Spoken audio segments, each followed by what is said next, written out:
time is it? We're missing a lot of people. 6:46. Call the order at 6:46.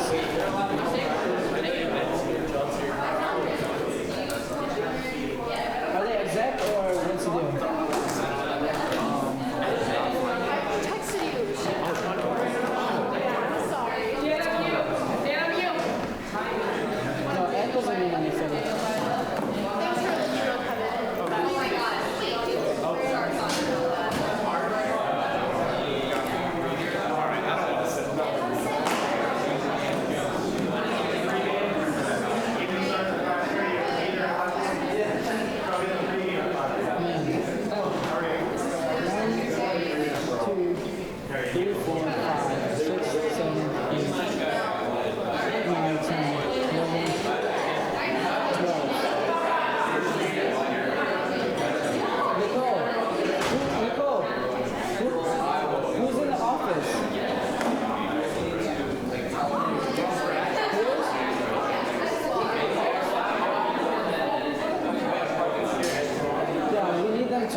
I didn't read the story yet. She seemed very nice, but I didn't see her.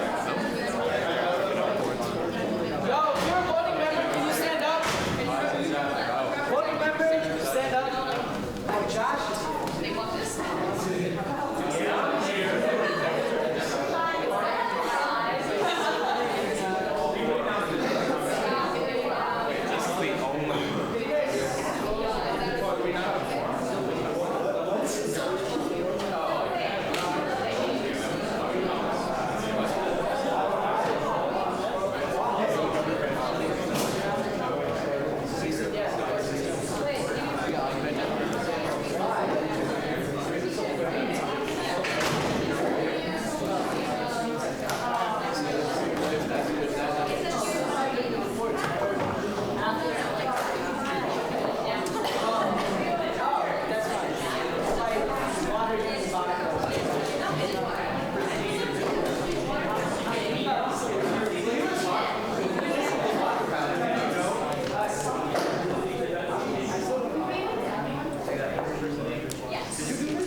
We already called to order technically at 6:46, so we're just gonna continue with roll call because everyone's still moving around and stuff. It's hard to get a quorum count.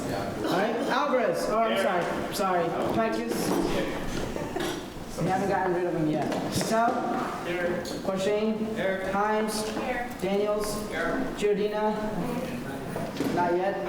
All right, he's here. Kind of. He's with us. Lowe? Yep. Shay? Meg's not here? She's coming, yeah, I know. Polaris? Present. Bergen? Yeah. Lewin? Here. Goldfin? Lou? Here. Smith? Here. Sochet? Here. Chulo? Nakvi? Here. Alvarez? Here. Bosco? Casazola? Chen? Coming. Cheng? Not here. Chaudhry? Not here either. Chow? Here. Craddock? Not here. Julian is coming. Gooding? Here. Googans? Here. Grant? Here. And Fursha? Innes? Jones? Here. Krishna? Landine? Lakshkarnagam? Manfredi? Here. McCabe? Minetti? Yeah. Paul? Present. Perez? Rana? Here. Rana? Here. Rifkin? Here. Rowe? Sargent? Here. Verbeck? Violet? Here. Which one? Somebody? Ward? Wanaberger? Okay.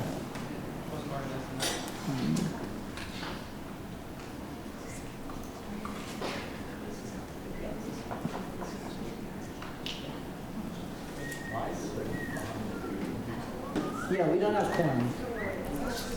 There were people.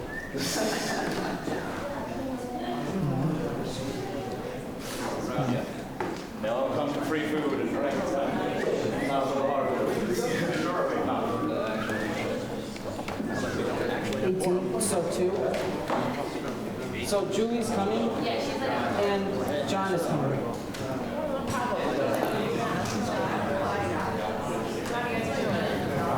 Can you tell John to just do whatever he's doing up here?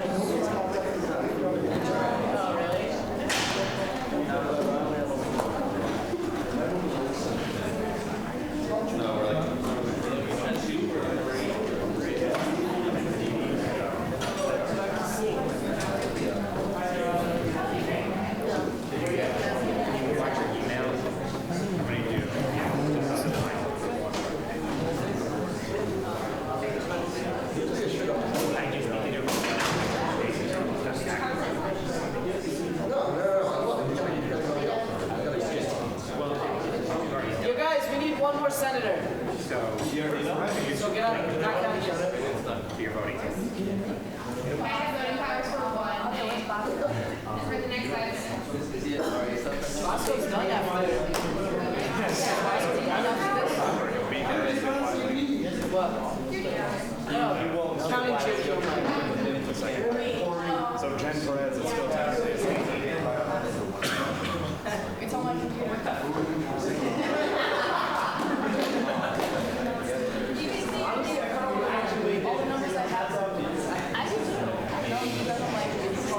Yeah, who did the prank? Alice, that's from me. I like it. Oh, John. Alice. I like your Brandon.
Jen Perez. Yo, Ozzy. Do you have? I did. Do you have Jen Perez's number?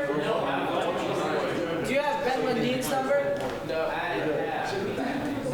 so this is okay.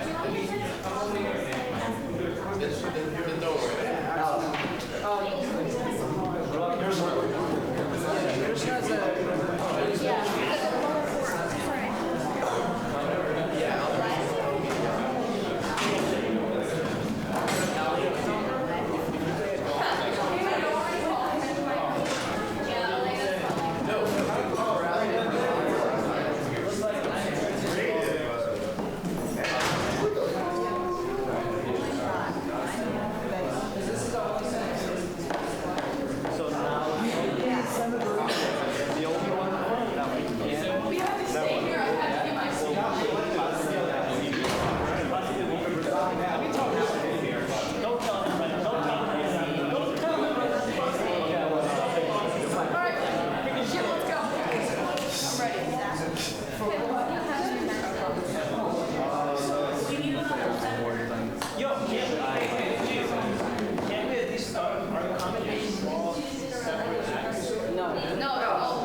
yeah, that's what I was just gonna say. All right. Okay. So now with that quorum.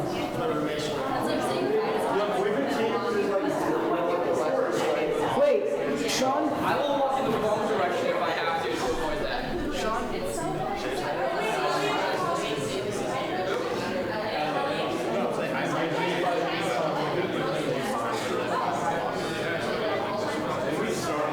Making sure every senator that's not here is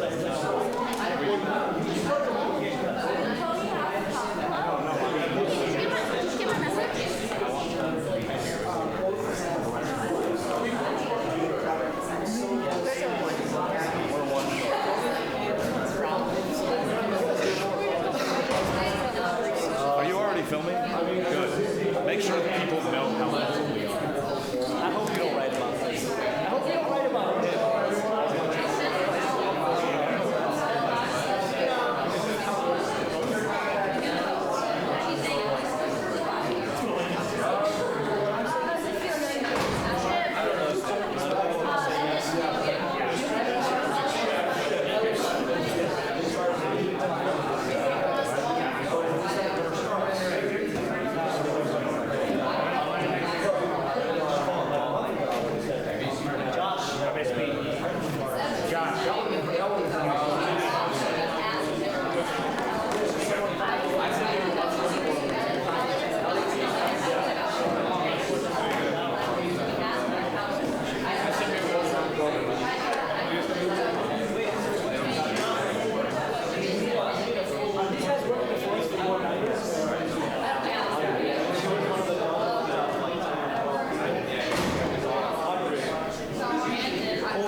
USG is my first priority. If she screws up once, I'm taking him off. I'm not dealing with this. Our class senators done at UCTV. She's my first priority. They treated me well. They gave me a trophy. I got you. I'm just saying,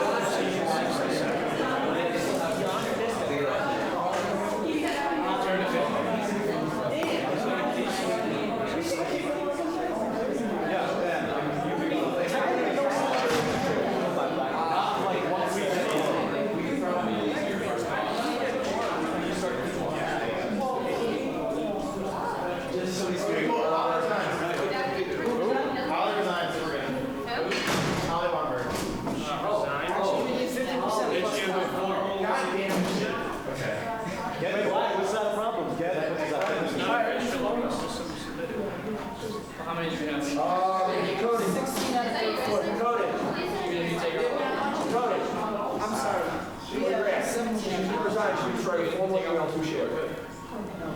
Okay. Elliot's coming. Elliot is coming. You guys, I'm gonna go through the list again, right? Alvarez? Here. Chow? I'm here. Gooding? Here. Wiggins? Grant? Here. I'm only going over the people to make sure that Innes? Here. Jones? Here. Manfredi? Still here. Minity? Yep. Paul? Here. Rana? Here. Rifkin? Here. Sergeant? Violet? Okay. Is there anybody who came and I didn't call their name? Did you call my name? Did you give me down? Yeah, I got you.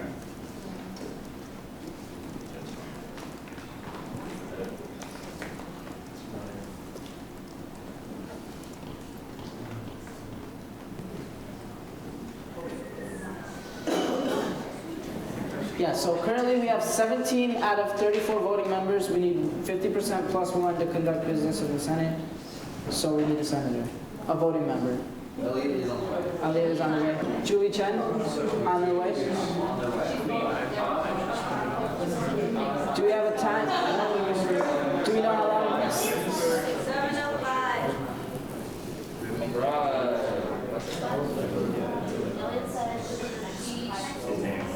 5 to 10 minutes.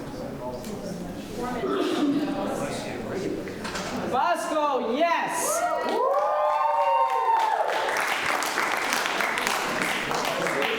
All right.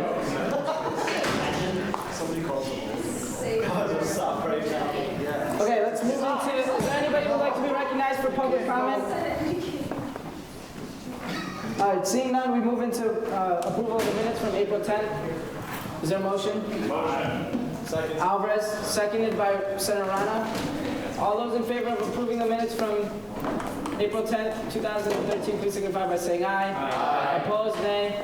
Abstentions, thoroughly passes. Next, we move into reports of the executive. President Case.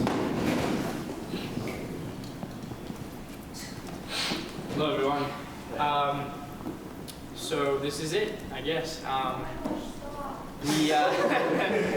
We spoke, Ed and I, Syed Nafi, am I forgetting anyone else who spoke today? Mike Daniels spoke in front of the Board of Trustees today regarding the new rec facility.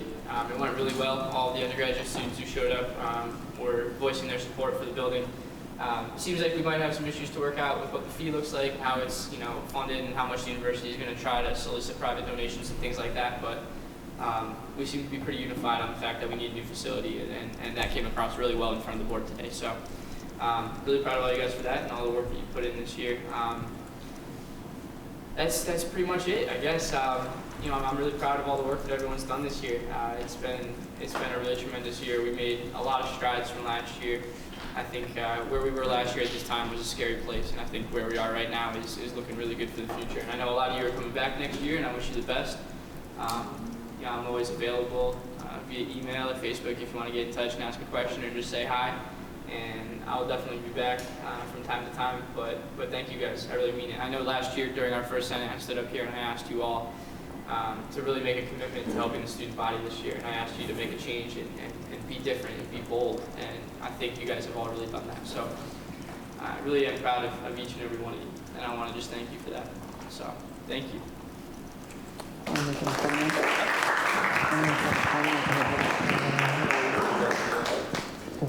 You have to make the nomination first. I'll do that first. Are there any questions for the president? Seeing none, we move into the report of the vice president. Vice President Patel.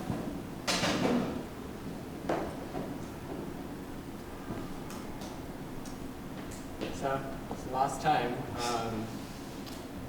I just want to say thank you to each and every single one of you for helping me throughout my term as vice president. I made very good friends here. I'll miss you guys when I'm in Mississippi or Arkansas next year. I didn't stop working. I still have legislation. I'm not done yet. So I'll bring that up today. Just a quick update on our work that we have been doing with Senator Rana, Senator Manfredi, and Senator Alvarez. because I originally thought that we had one more Senate and next week was going to be our last Senate, so our timeline we didn't have enough time to finish all our work. So what we tried to do was change all the policies which were very non-controversial and all the policies that we could agree on, and get those done today. And then I've talked to President-elect Ko-Chain, and he's going to be taking on a task force to really ramp up the effort to change our policies and show he's going to be taking on an effort to come up with a good structure to make sure that each and every single senator is held accountable to the Senate Executive Committee. So today you're not going to be seeing a lot of the things that I wish we had accomplished, but it was just not enough time, and I didn't want to push through anything that didn't receive a full discussion. So it won't be everything, but it's a good step. Are there any questions for the Vice President? Thank you, Vice President. Now, next we move into report of the Comptroller, Comptroller Ko-Chain.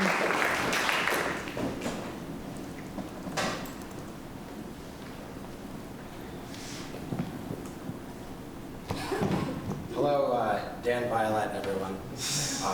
Yes, that was me. I hope you all got a kick out of my little prank.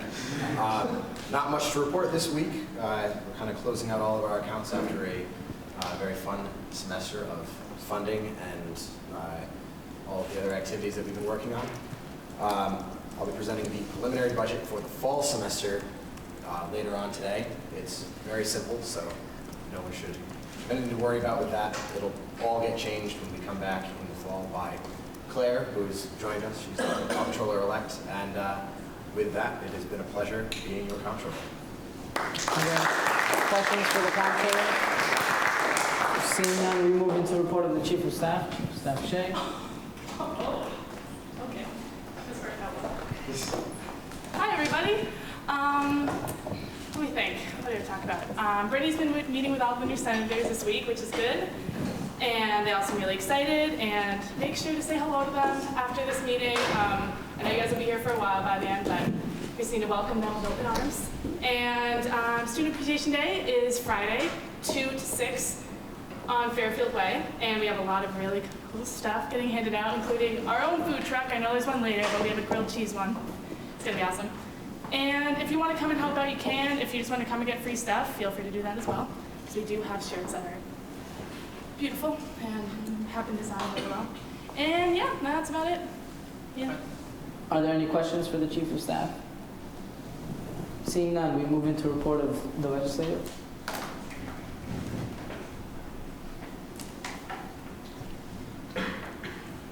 Guys, this is the end of my term as Speaker as well. It's been really good. So thank you for everything. I'll be here next year, so I'm not going too quickly. But there's so much more that we could be doing, I think. And that's what I'm focused on now is next year, positioning ourselves to do more good work. So, are there any questions for me? That was my report. I didn't know where to put the nominations or the nominees for the judiciary, so I just put it under my report. But I'd like to yield the floor, or since I'm the speaker, just give you guys the floor for the nominees to the judiciary for next year.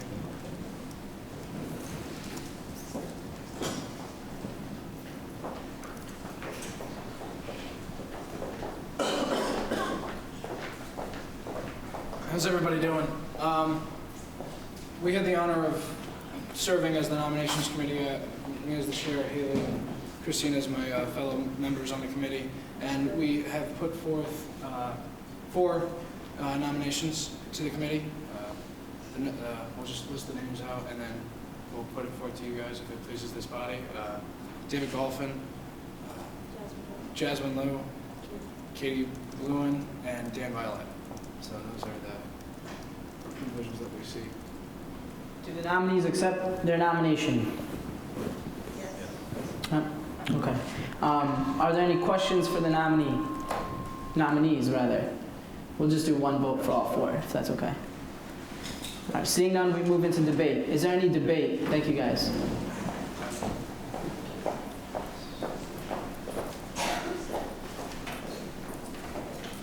Seeing none, we move into a vote. All those in favor of ratifying the nominations put forth by the Nominations Committee, please signify by saying aye. Aye. Opposed, nay. Abstentions? Abstain. Thoroughly passes. Congratulations. President Peckus? Okay, so as is my constitutional responsibility at the end of my term, I'm tasked with having the opportunity to fill any vacancies in the judiciary that might exist following the Nominations Committee report. In doing so, I think it's important to reflect upon where we are as an organization and what our values are. Now, I think the most important thing that we do, and the most important thing that we should be doing going forward, is working as a team. And the number one key to working as a team is accepting people for who they are, accepting the decisions they've made, accepting all of their flaws, and accepting our differences. And I think that is absolutely integral to what we do as an organization, and we cannot exist, and we will not exist if we continue to let small things divide us. For this reason, I would like to propose the nomination of Chief Justice Sean Polaris to fill the 5th judiciary spot. Now, I realize this is likely to cause some controversy, and I'd like to just at least head off some of that right now and hopefully just avoid what might be an embarrassing debate on this, which I don't think we need to have on the floor of the Senate, especially here on our last day, which is supposed to be, and I hope it will be, a fun day. The Nominations Committee made their decision, and I have no doubt that they made their decision with conviction and with honor and with all those other good things you'd expect them to do that with. They're three people that I know very well, and I want you guys to know right now that I'm not trying to disparage you as people or anything like that. I think that the criteria that was used in the selections process was very much based on a single interview that each candidate was expected to give in front of the Nominations Committee. Now, I don't have any professional experience in headhunting or job searching or anything like that, but my mother did work in that field for close to 40 years, rising to the ranks of Vice President of Human Resources for some huge insurance companies here in Connecticut. And so I've been brought up in this community of what do you expect out of a candidate and what a good person for a job looks like. And I can tell you, best practices across the insurance industry and across every industry that you'll find is to count on so much more than one interview. You can never put too much into what somebody might say on any given day. There might be something going on with that person on that day. There's a whole variety of things. And for that reason, almost any search you ever engage in is going to include not only the person's resume, the things that they've accomplished inside and outside of the organization, their personal characteristics, and a whole wide variety of things. So, I think that I'm sure they might come up here and say, I don't know what their intentions are, but they might come up here and tell you that, Sean didn't perform well in his interview, that he seemed cocky or overconfident or condescending, or he didn't take them seriously.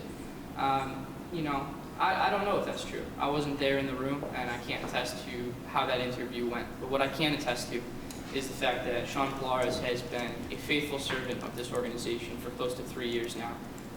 And I would challenge anyone to question his impartiality, his honor, and everything that he brings to the table. I think that this organization would be bereft of one of its most valuable pieces if he were to be left off next year. And I would hate nothing more than to leave on this day and have my final action be overseeing a judicial nominations process that left off the Chief Justice, Sean Polaris. So I would ask respectfully, this vote needs to be confirmed by 2/3 of the Senate. I think we can all agree, although you may not agree with his decisions. And I can tell you personally, I have not always agreed with Sean's decisions.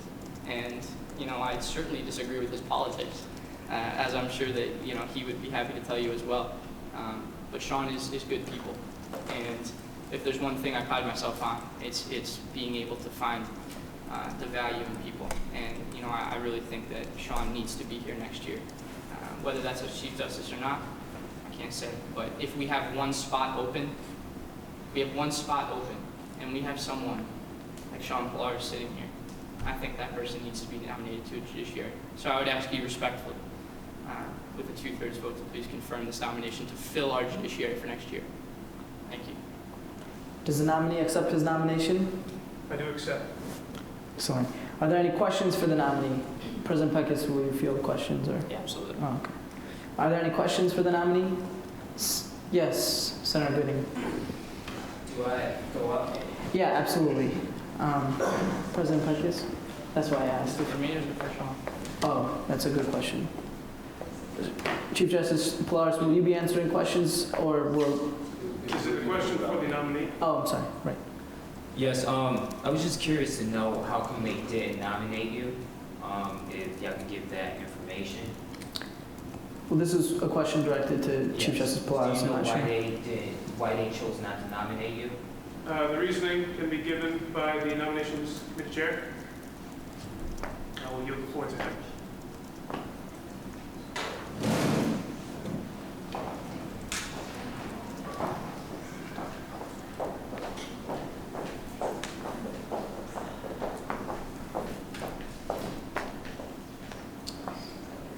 How's everybody doing again? There's a couple.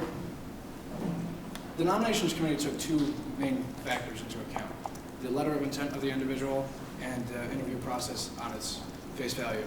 The committee itself did not feel that Mr. Pilaris performed to the standards that we thought fit the position of a judiciary during its time. I'd rather not go into specifics, but We felt that we could make a stronger judiciary with these 4 members. Okay. We thought they gave the strongest interviews and that as a team would do an adequate job. And if they didn't feel that they were strong enough, could find another justice to fill that spot and make their team complete. Do you still feel that way? We made the decision. Okay, I was just curious. Are there any other questions for the nominee? Thank you, Chairperson Sargent and Senator Manfredi. Are there any questions for the nominee? Chief Justice Pilaris, if I may request that you stand for your nomination. Seeing none, we'll move into debate. Well, I guess now you'd have to sit down. I'm sorry about that. Seeing none, we'll move into debate. Oh, does he? He can sit. Okay, good. Seeing none, we move into debate. Is there anybody who'd like to be recognized for debate regarding the nomination? Senator Gooding.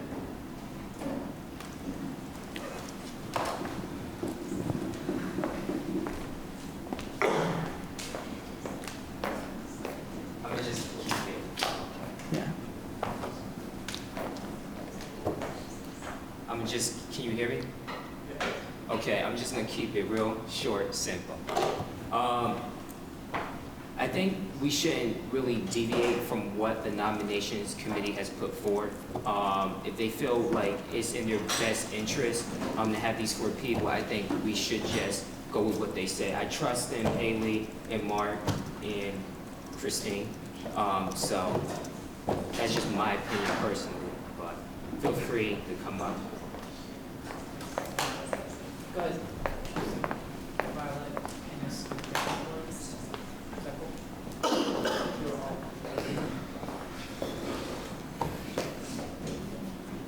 Hey guys, last night at USG. So, you guys know me. I've been in front of you pretty much on every Senate, and I never ever come up here and voice my opinion. I always leave it to the facts and let you guys make your own decision. Tonight, I'm not going to do that because that's how strongly I feel about Chief Justice Sean Pilaris, and I guess take that for what it is. I've seen Sean grow in this organization for 3 years. He's grown in the shadows of former Chief Justices such as Jared Ashmore. He's learned everything about the judiciary and this organization, and he's grown outside of his role as Chief Justice to be there for other members of exec and anyone else here that has needed him. I've had many private conversations with Sean in the past couple months regarding elections or whatever's been going on, because I mean, I'm sure he sees me as someone he can come talk to. Sean has always been impartial, and that's because he respects everyone in the Senate, and he does things by the book.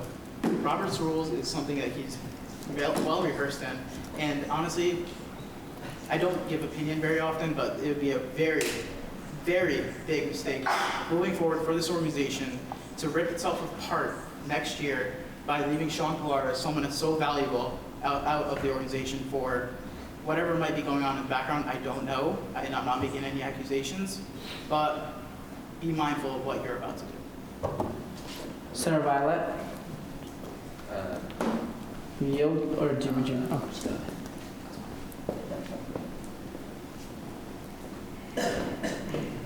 I guess just a few words. I've known Sean for this past year, and I do believe he's done a very good job in this position. Despite whether or not how things went in the past, I do have a lot of respect for him, and I do think, and I would really like to work with him in the future. So that's all I have to say. I'm sorry. I can't, Justice Bergen, but there are some people on the list first. Sorry? Yes, go ahead. Senator Innes, and then Senator Grant, and then Bergen.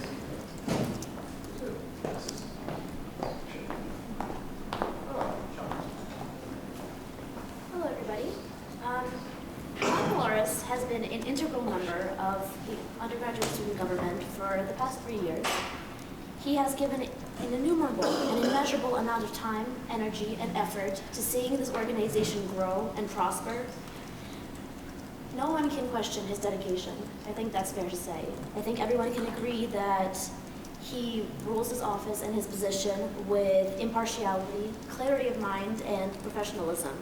And I think that more so than any other aspect of it, his experience is uncomparable to anyone else. And I think it would be a grave mistake to let him off the stage. I think he belongs in USG, and I think he's irreplaceable, really. That's about it. Senator Innes, thank you. Senator Grant yields. Justice Bergen, withdrawn. Comptroller Cochane.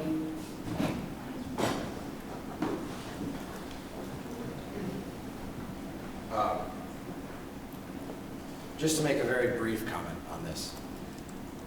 Something that most of you in Senate have not seen yet this year is a transition from one year to the next.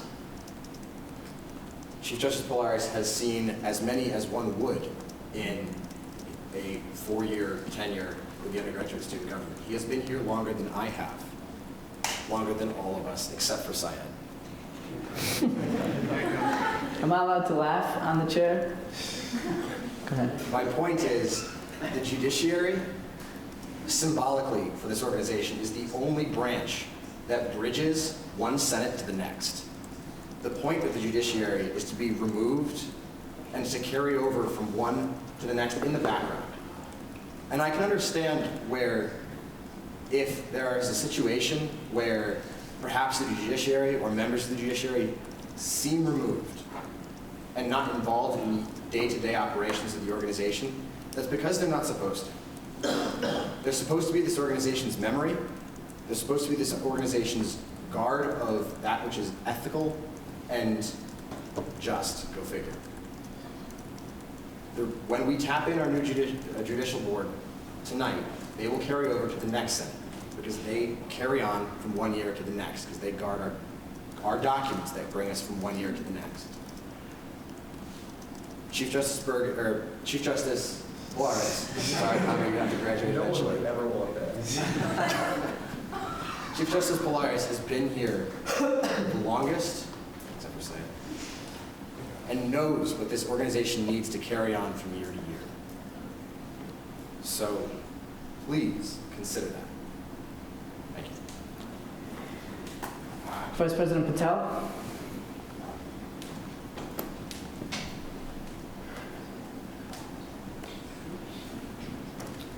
I'm not going to comment on how you guys should vote. Unlike Syed, I usually tell you how to vote. And I'm very opinionated, but in this instance, I just want to make sure because, I mentioned I made some of the closest friends in USG, and 3 of the people on nominations committee are, I would say, my closest friends, especially this year, Senator Manfredi. And I just want to make sure that when you vote and when we are talking about this, that we are not questioning their judgment. They were given a task and they did their job. And I hope that a vote in favor or in opposition doesn't reflect their personal biases, personal opinions about Chief Justice Flores. If they had 3 interviews, maybe they could have done a better job. They had 2 things. And if they felt like he did not perform well, I think that's their prerogative. We gave them the task to decide what was right and what was wrong. So I hope that no matter what happens, that we don't question those 3 members' integrity and what they did. I think they are an excellent members of USG, and I just want to make sure that we don't implicitly imply that they didn't do their job properly with a vote in favor or in opposition to this. Vice President Patel, thank you. Senator Gooding.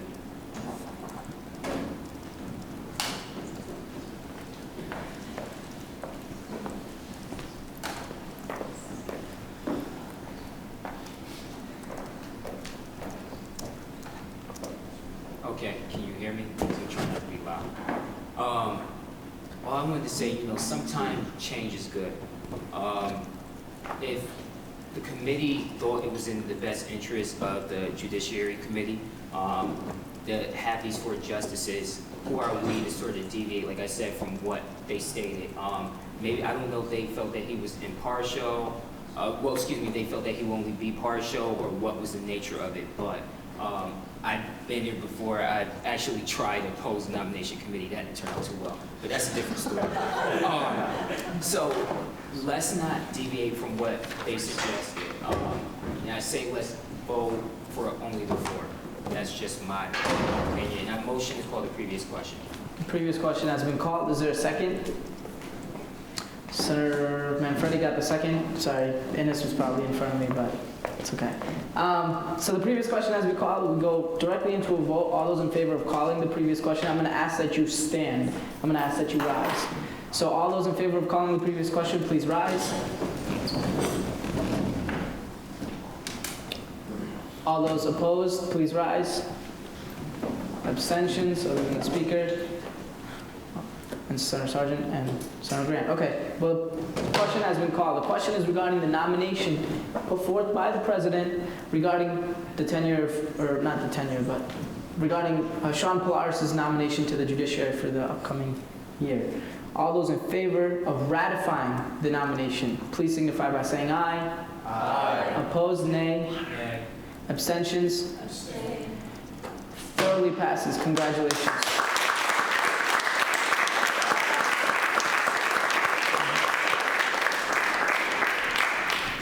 I'd like to go into report of the judiciary. Chief Justice Polaris. Good evening. I do appreciate the vote of confidence, and I'll be sure not to let you down.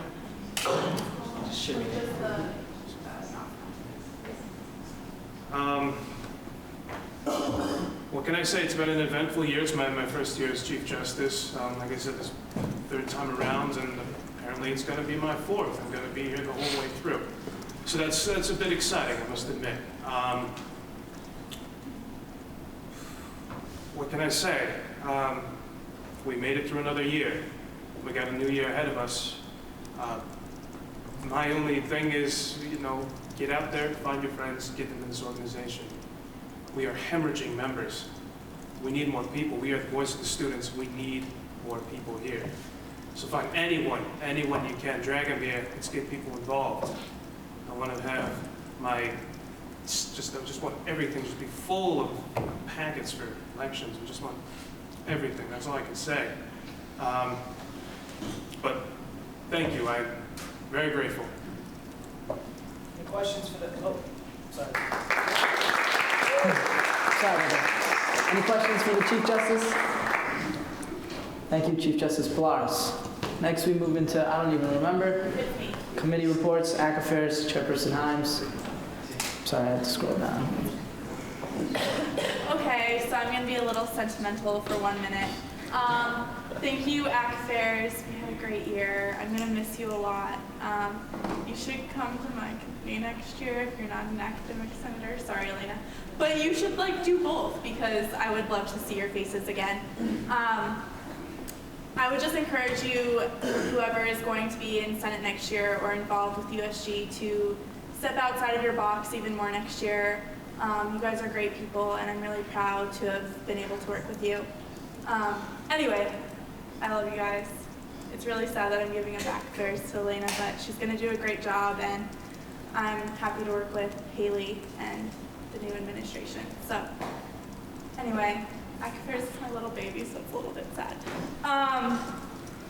So May 5th, Cinco de Mayo, Affairs is having a fiesta in the library. We ordered 80 pounds of candy from Sweet Emotions, and you better come to get some. We have note cards, highlighters, pens, pencils. There will be dogs for you to play with. So just come, relax before finals as much as you can. Also, one other piece of information, the library bathrooms are getting redone over the summer. So, yeah. May 5th, 1 to 5 in the library where, when you walk across from CUE in that little lobby. Any questions for the chairperson? Thank you, Chairperson Himes. Next we move into report of external affairs. Chairperson Daniels.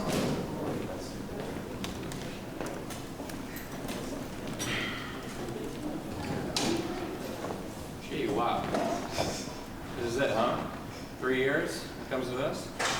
I had a ton of fun this year doing external. Wanted to do it for a couple years. Couldn't have had a better experience.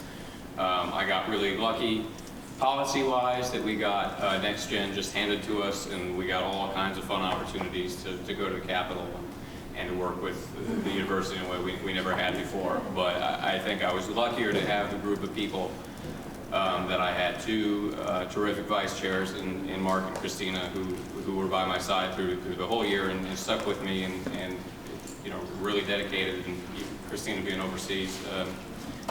Still in contact, and the committee members we had, unlike the previous years in this committee who were there, and we had a good group of people. It was a fun experience. We changed the way we did voting. We did it more about education than just shoving forms in people's faces. I'm really proud of that. We did town affairs, I think, better than we have. Again, thanks to my deputy in that area and to forge the relationships we did with the town leaders. I'm proud of that. And before I go, I just want to say to you guys, when I came into this organization, so this was 3 years ago, it was very polarized of people, and there's a certain group who liked to cause a lot of trouble, but it wasn't trouble. It was trouble here, but it was also trouble outside of here, because there are a lot of things that they didn't like, and they let people know about it. And probably more often than not, those questions they had were unfounded, and they were kind of silly, and we laughed at them. But I don't want there to come a day where USG just doesn't ask those questions. Because it's better to ask a bunch of stupid questions, plus some good ones, than to just not ask them at all. So as you guys go forward, please, ask questions. Ask questions of exec, ask questions of the administration, ask questions of me on the board. I'll be down the hall. Please come see me. Give me a hard time if you don't understand something. Have that spark in you to want to make sure that we do things the right way. Pat Summitt said that UConn doesn't do things the right way. Make sure that Tennessee never has that to say about UConn. Please, keep your spine, keep with it. I'll be here. Please come talk to me if you need anything. Thank you so much. Are there any questions for the chairperson? Seeing none, we will move into report of the funding board. Chairperson Giardina.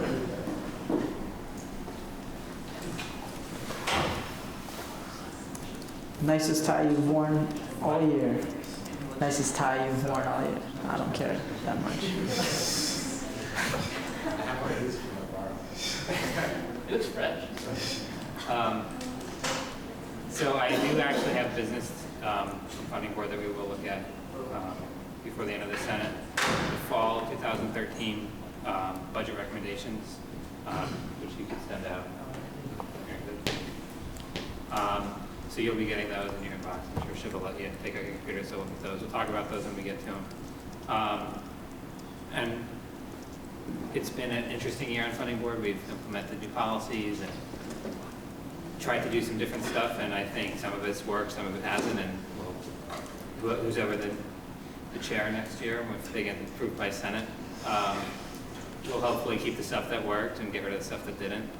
But I think as an organization, we can consistently move towards making funding of student groups more efficient and to better reflect what we as an organization want out of this university. And I think this is one of the main places, funding, where we can create real opportunities on campus for students. Not that other parts of this organization can't, but this is something that can touch most of the student population.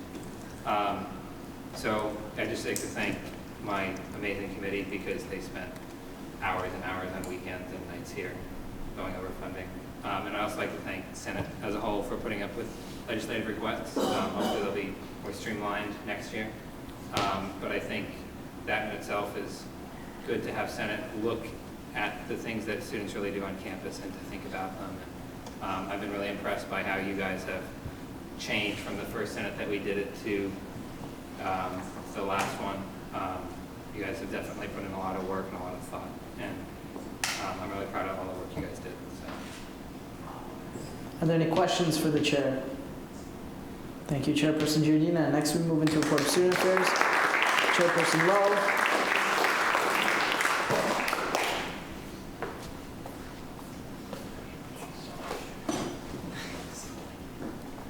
Student affairs went very well this year. I know we won't be student affairs next year, but I believe in Haley and I believe in Kelly, obviously. So I believe that the committee will be very strong next year. Safety walk went very well. There was about 50 people that showed up, so I would say that it went very well. Other than that, I would just say that I love all of you. I'm gonna miss all of you a lot. So. Are there any questions for the chairperson? Thank you, Chairperson Law. Next, we move into new business, an act concerning elections policies. The revised copy of this was just sent out, so laptops, phones, tablets, whatever you need, just sent it out. Syed, are you going to present it, or Vice President Patel? Sarah Manfredi? Yes.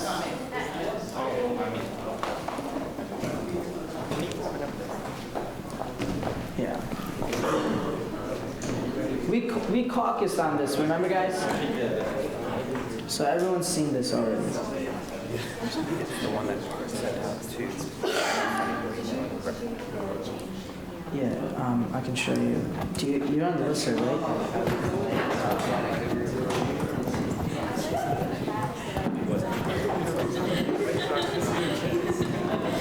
It was not sent. That's all I was gonna do.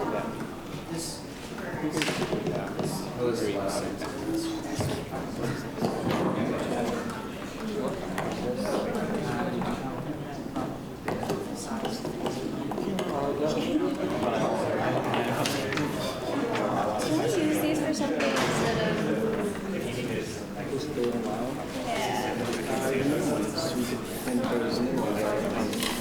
So everyone has their violet at the Over here. You have to read it because I forgot to print it. Oh, can I look my phone's on that one? I know, so I'm not like...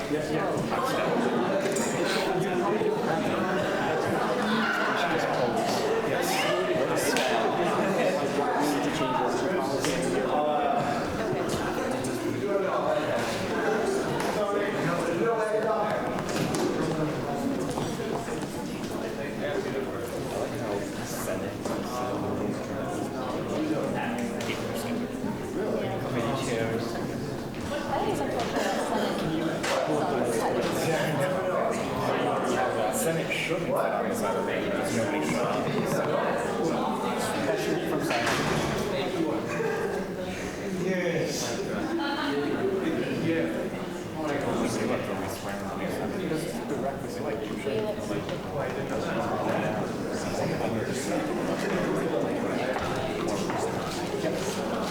be a good idea. That would be a good idea. Okay, let's go. Okay, so we have ready for approval or denial, question. An act concerning the election policies of the undergraduate student government. Whereas past election cycles in the undergraduate student government have shown the need for clearer and more streamlined policies, whereas undergraduate student government election policies have left room for misinterpretation, which has led to violations and confusion in the past. Be it resolved, the undergraduate student government approves the proposed changes to election policies. Basically, our idea is that we should always constantly be growing and improving, and that includes elections. Every election is bumpy, and so it would be very remiss of us to not try our best to continually attempt to make them smoother. And so now we should have a document for your viewing. That document doesn't have the 12-hour change. The 12-hour change. Well, can I just motion to amend it, or can I change it right now before? No, just when you're presenting the legislation now, so just say it. Or we can just change it. Okay. So the first thing we have is submission of materials. The first thing that we changed, don't mind, like, can you see the mouse? Don't mind this little thing. That was just me understanding this track thing, which I still don't. We decided to make the photograph optional because some people don't feel secure putting their photograph in the newspaper, and also it's kind of a silly thing to disqualify someone for, just a picture. And we also added in that this Department of Student Activities actually offers a photography session for would-be senators, so we're going to have them put in the date and time every year for that. And then on point B, we added extension to provide required documents will be granted at the discretion of the judiciary. So essentially what this means is after, as you can see, Friday, February 15th at 12 p.m., everyone needs to have their documents in, but we're going to leave it up to the judiciary who reviews the documents to decide to contact someone if they're missing something and give them a certain amount of time to get that document in. Now the idea is, again, if it's something silly or they miss a signature or something, they can go and get it real quick and get it back. If it's something very large, like 50 signatures, then it'll be at the discretion of the judiciary to not allow them that, tell them that they didn't have their documents complete. Moving on. Right here, canvassing and posting. So, you can read this little comment right to this side. Remove USG is asking candidates to follow these policies, but no longer enforcing them. It will be henceforth the university's role to enforce the particular policies of their buildings. So what this previously did was outline all the policies for the buildings as far as where you can canvass, when you can canvass, how you can canvass. And since those policies belong to the university, we are charging the university with upholding them. We are, of course, going to provide materials for candidates to understand what these policies are. We are going to do our best to educate them and encourage them to follow them, but it will be up to the university in order to actually enforce them. And so what we replace this with is candidates are expected to follow all of the University of Connecticut stores' campus posting and canvassing policies for all buildings and areas under its jurisdiction. The undergraduate student government will not enforce these university policies. Rather, enforcement will be left up to the university department's discretion.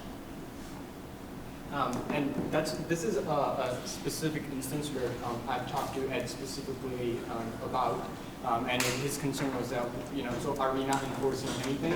And I just want to assure you all that the next committee that will take on this project and do more modifications and make it even better, what they're going to do is look at specific policies that we should make sure that candidates are following. For example, the fact that you shouldn't be allowed to just put things under people's doors in dorms. So we'll put those specific things that we know are a problem in our policy, so that's what we'll enforce. But we won't just say, we'll enforce every single policies that the university is putting forward. And the idea is to make sure that we are not telling candidates to follow policies that we haven't written ourselves, because our policies are written for an election. The university, when they write their policies, they're not thinking about USG elections.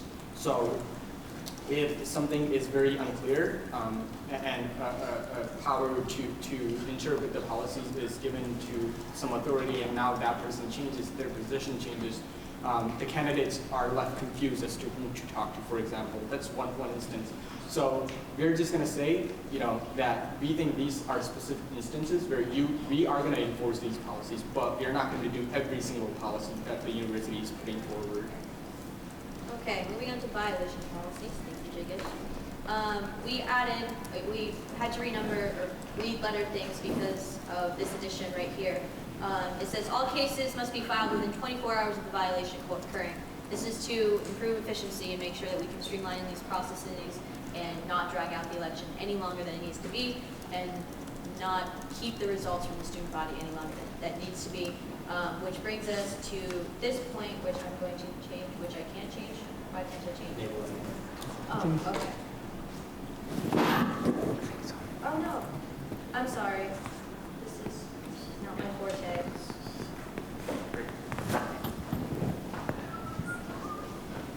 So we talked about this in caucus. Oh, it's purple now. Okay, so we're changing this point to all undergraduate, or an undergraduate student shall have 12 hours from the time that the judiciary releases its opinion to file an appeal. This is, again, to streamline the process and make sure that, well, this is why we're changing it from 18 to 12, because we don't need that much time, but we're improving it from 5 because it's a very emotional thing to have your appeal denied. 5 hours is a very short amount of time to make that decision.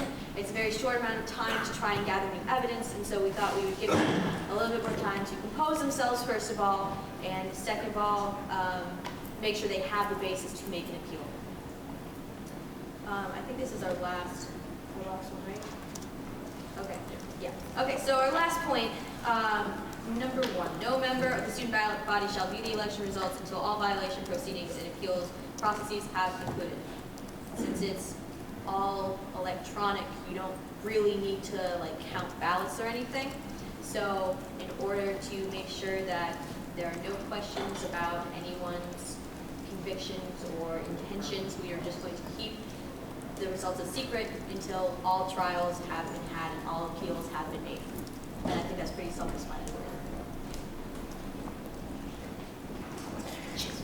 I'd like to entertain a motion to enact an act concerning the elections policies of the undergraduate student government. Is there a motion? Senator Rana, seconded by Alvarez. Are there any questions regarding the legislation? Yes, Chief of Staff, Senior Advisor Nazi. I'm so sorry, Maeve. Oh, yes.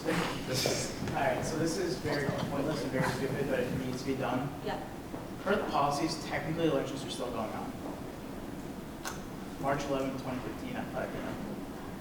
Where are you looking? Last one, it says 2015. Yeah, Oh my God. It does say. So change that to 2013 and that's any other questions? Thank you. Seeing none, we move into debate. Is there anybody who would like to be recognized for debate? Seeing none, we move into a vote. All those in favor of enacting an act concerning the elections policies of the undergraduate student government, please signify by saying aye. Aye. Opposed, nay. Nay. Abstentions? Thoroughly passes. Next, we move into, I don't know, find out in a second. Rec facility. Statement of position regarding or concerning the student rec facility. Where is it?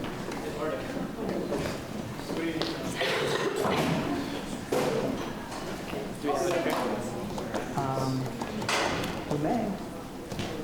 All right. Here's the application just sent out. Yeah, that's it.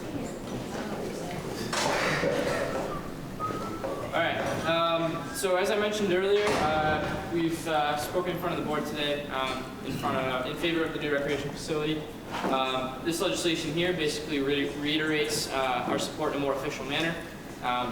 We believe that we've done a good job of combining all of the different viewpoints within USG on this issue, mainly those pertaining to the amount of the student fee and with regards to whether or not private fundraising or corporate partnerships and things like that will take place. So I'm going to read through it very quickly because it appears as though we have, I think, the entire Senate listed as sponsors.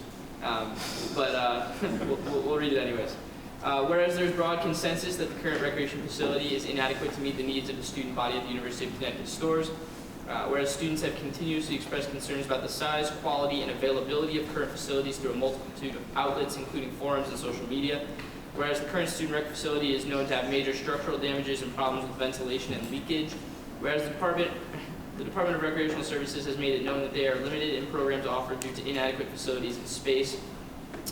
Whereas if approved, Next Generation Connecticut projects a growth in the student body by upwards of 5,000 students and a hire of additional 259 faculty members over the next decade, greatly increasing the need for additional recreation space. Whereas at the Board of Trustees meeting on April 24th, 2013, undergraduate students in attendance spoke strongly in favor of a new student recreational facility. Whereas in light of the current economic situation in the state of Connecticut, it is deemed necessary that student fees will need to be the primary source of funding for the facility, with a bond acquired by the university to front the costs. Whereas studies have shown that the quality of recreation facilities is a high-ranking factor for students in deciding which university to attend for undergraduate education. Whereas a new student rec facility is an essential component to maintain proper growth and development of the campus community. Be it resolved, the undergraduate student government strongly supports the construction of a new student recreational facility at the University of Connecticut stores, as well as an associated and affordable student fee to pay for the facility. Be it further resolved, the undergraduate student government urges the university administration to make a commitment to exploring any and all additional funding options to assist in defraying the cost of a new facility, specifically through efforts of the UConn Foundation and private donors. Be it further resolved, the undergraduate student government strongly believes that as members of the university community, graduate students should be required to pay a reduced fee in order to facilitate the construction of a new recreational facility. And be it finally resolved, the undergraduate student government encourages the Board of Trustees at the University of Connecticut to continue the process in pursuing the construction of a new student rec facility at the University of Connecticut stores. I'd like to entertain a motion to enact Alvarez. Is there a second? Violet, I'll give it to you because you're cursing. Which Violet? The real one. Are there any questions regarding the statement of position? Seeing none, we move into debate. Thank you, guys. Is there anybody who would like to be recognized for debate? Seeing none, we move into a vote. All those in favor of approving a statement of position regarding the student rec facility at the University of Connecticut, please signify by saying aye. Aye. Opposed, nay. Abstentions. Thoroughly passes.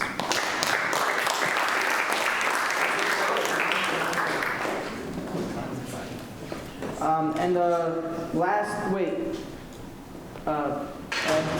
do you want to present the budget at the same time? Because I haven't sent that out yet. Yeah, at the same time as the funding board, like you said? I'll do it first. Okay. All right. Did everybody get the budget I sent out? Yes. Okay. I'll be really quick because as you can see, there's a lot of easy numbers in this. That's not it. Preliminary budget? His budget. Yeah.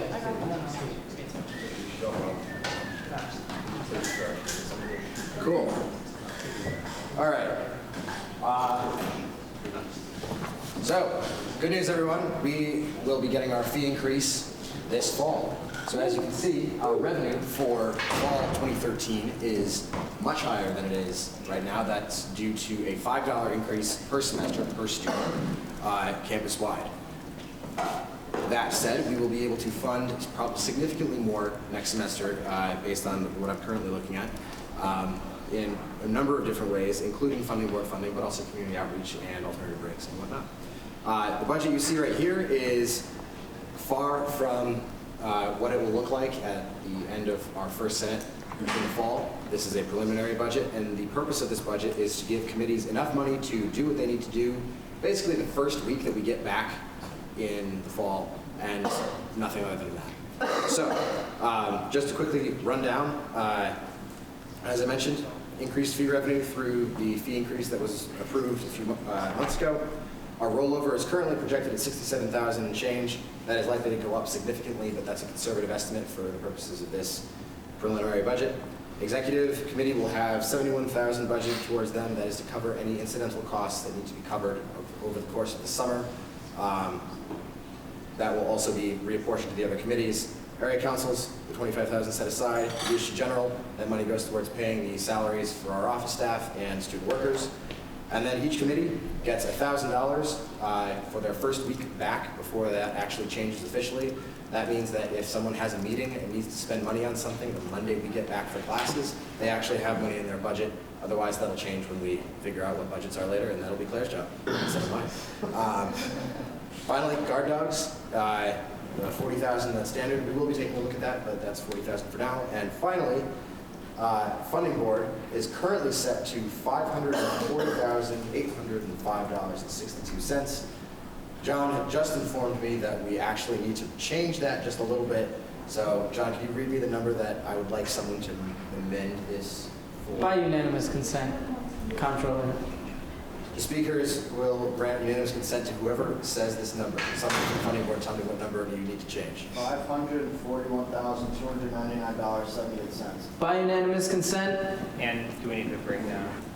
What? Yes, and bring down USG General by the same amount. Trust me. Bring down USG General by $494.16. Right. That will not hurt anything, I assure you. That's USG General is salaries and office supplies. We're not buying several $1,000s worth of paper over the summer, I promise. By unanimous consent, so ordered. All right. That's the prelim budget. I'd like to entertain a motion to enact, well, not really enact. That's part of the same act. That Oh, okay. Awesome. So, funding board, take it away.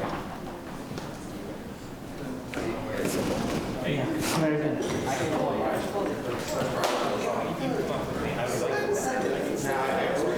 John, I'm doing it off my laptop.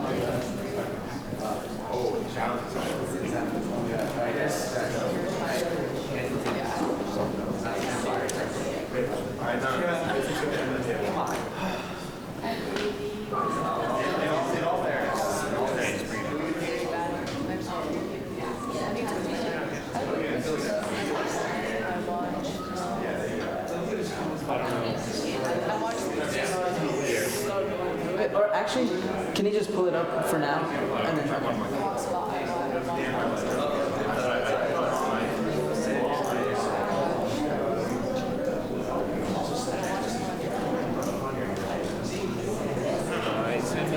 yeah, send it out twice. I'm sending this one. You're sending it again?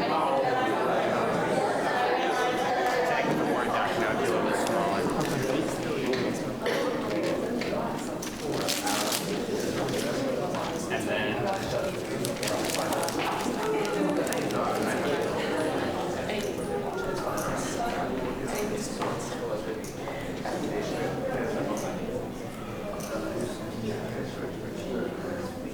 Yeah, okay.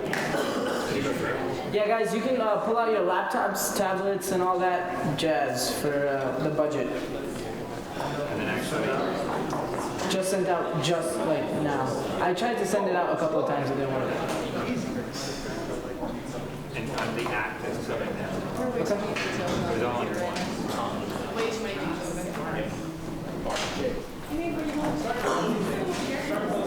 I don't know if I'm allowed. You're allowed to close it.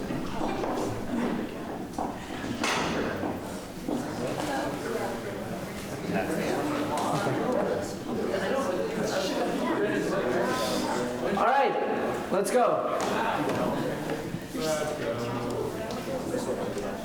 Get the act.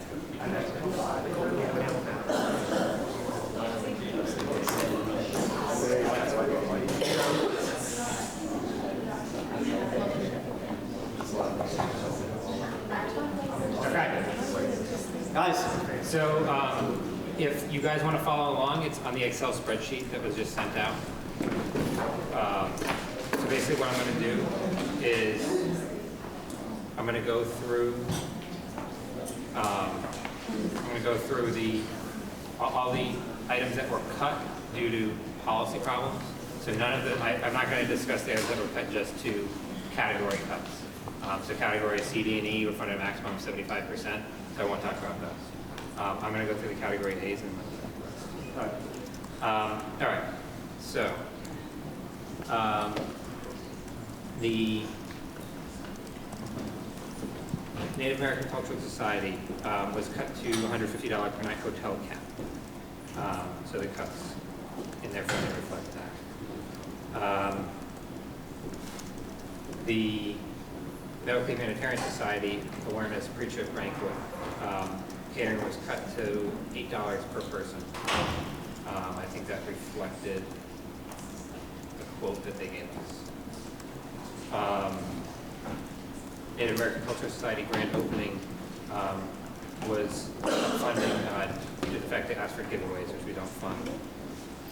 Operation Unison Incorporated, their pumpkin carving was cut, again, due to the fact they asked for giveaways, which we don't fund. Next, Girl Effect video game tournament was cut to the fact, due to the fact that we don't fund giveaways.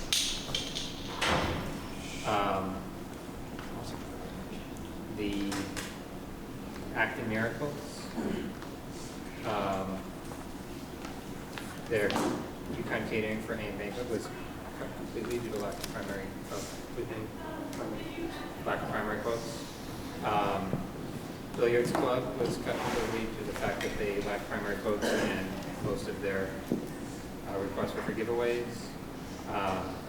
Chemistry Club funding was cut for 2 requests completely due to the fact that their submitting officer did not pass the funding mastery test. Gospel Choir Club was cut completely due to the fact that they didn't attend a scheduled meeting.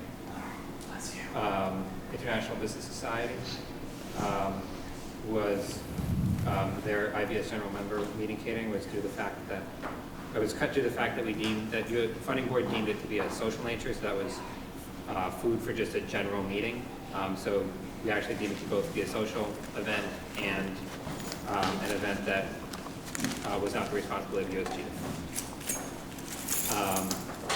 International Student Association general meetings, food for their general meetings was cut for the same reason.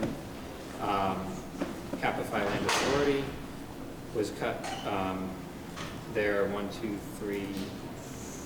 requests were cut due to the fact that their submitting officer did not pass the funding mastery test. La Unidad Latina Lambda Upsilon Lambda Fraternity. Their 2 requests were cut for the same reason, that their submitting officer did not pass the funding mastery test. Lambda Alpha National Honor Society for Anthropology was cut for the movie night due to lack of primary quotes.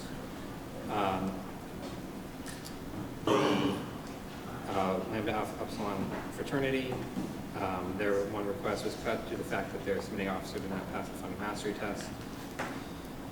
Latino Student Association Thanksgiving Dinner was cut due to the fact that funding board deemed their event to be of a social nature. National Residence Hall Honorary, their of the month awards were cut due to the fact that they were giveaways. Physics Club, funding for general member meetings, again, same as above, cut due to the fact that we deemed them to be of a social nature, and that they're not the responsibility of USG. Romantic Cultural Dialogue was cut because they did not attend their scheduled meeting. Tea Party event, oh, that's for our test group, sorry. Our test group was the United States Student Government. Their Tea Party event was cut due to sequestration.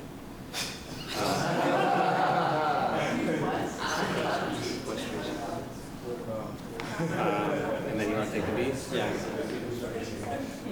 All right, so students for Justice in Palestine, they were like about 25,000, they were about 12,000 over the cap, so they decided to rescind that amount. A minor, the group rescinded that amount.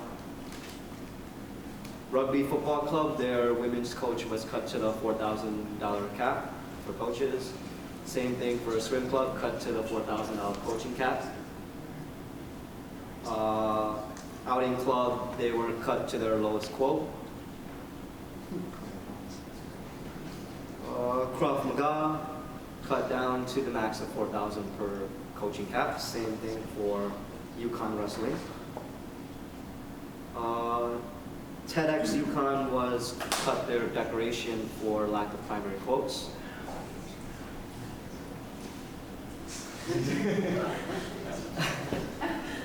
Pagan organization, their request was cut due to the social nature of it. Ballroom Dance Club, their request for a laptop was cut down to a 64 GB flash drive to compensate storage of files and information. Acton Miracles, they were cut due to lack of primary quotes. Alpha Phi Omega, they rescinded their request. College Republicans, their advertisements were cut due to t-shirts being giveaways. Delta Sigma Pi, Beta Iota chapter, they were cut because their submitting officer did not pass the funding mastery test. Same thing for Epic Mealtime, funding mastery test was not completed by the submitting officer. Freshman, sophomore business society, social nature, allows student organization and Husky Hangama were cut for their lack of primary quotes. Iranian Student Association cut for not passing the mastery test. Krav Maga, they rescinded this application. Lacrosse was cut due to not passing the mastery test. Ladies of Distinction, they are cut pending the proof that they contacted community outreach to be able to get the funding for this transportation. Project Passion was cut for social nature. Sigma Alpha Epsilon, Ski Team, Taekwondo, Huskies demonstration team were all cut for lack of primary quotes. Tau Beta Sigma's trophy case monitor is not the responsibility of USG to fund. Teachers Education Student Association were cut due to requests for personal items. UC Thunderos was cut for the funding, was cut because the submitting officer did not pass the funding mastery test. Timber Sports team were cut for lack of primary quotes. TEDx Yukon was cut to catering for its 100 attendees plus its roster. Interfraternity Council was cut down to 50 members for their category, for their event. They were also cut for their scholarships, which are giveaways. Tau Beta Sigma, they were cut for personal items and social nature. Soccer Club was, their tickets were cut to $350 for their planes. Men's Club Soccer, their hotels were cut to $150. No, that's Polo Club Soccer. Men's Club Soccer was cut to their to get their plane tickets at their cap. Polo Club, their hotels were cut down to $150. Same thing for Alpha Etamu Beta.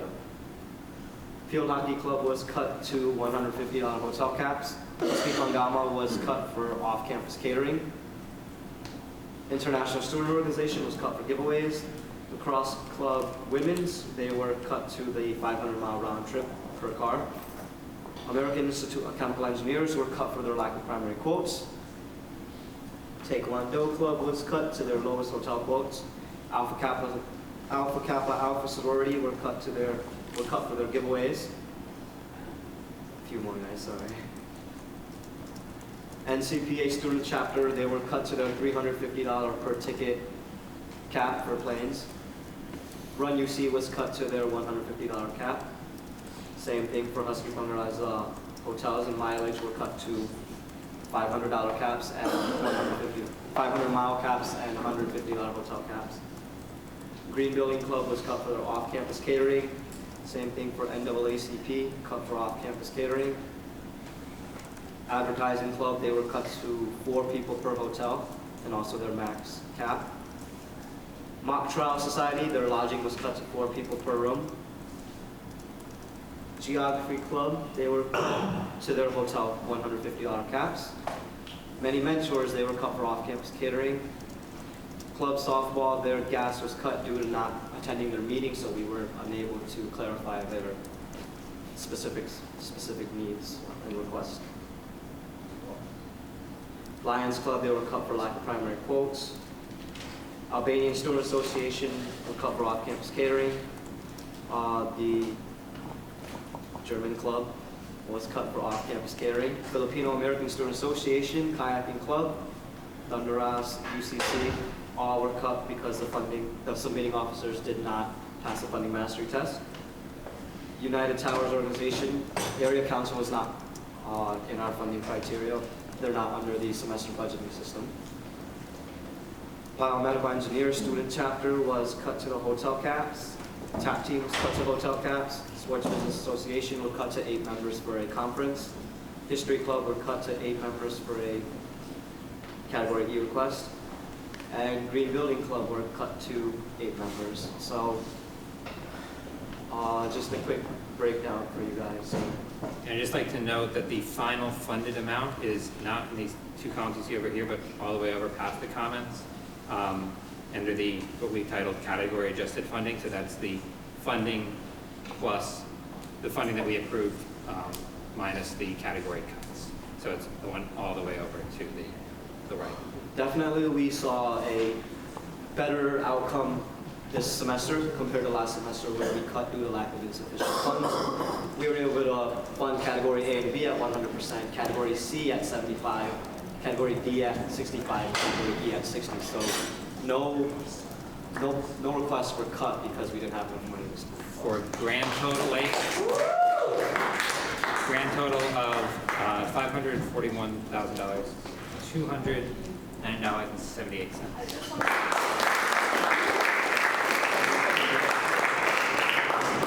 I'd like to entertain a motion. Mr. Alvarez, seconded by Anis. All those in, oh, I'm sorry, we go into questions. Are there any questions? Seeing none, we move into debate. Is there anybody who would like to be recognized for debate? Seeing none. Right. A reminder from the chair that the act enables the preliminary budget and the budget that was presented by Chairperson Giardina.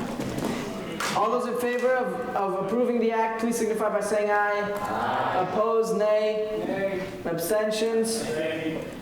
Thoroughly passes. Congratulations to the groups that got money. Okay, next we move into, or I'd like to suspend the rules by unanimous consent and go into commendations. The commendations will be presented, well, Ed will start it off and then we'll all go up at different points. And we're not going to vote in between each of these. For those of you who are new to USG, sorry, that was harsh. The commendations are for our graduating seniors who have served in USG. It's our way of recognizing their entire tenure here at the University of Connecticut and sometimes beyond.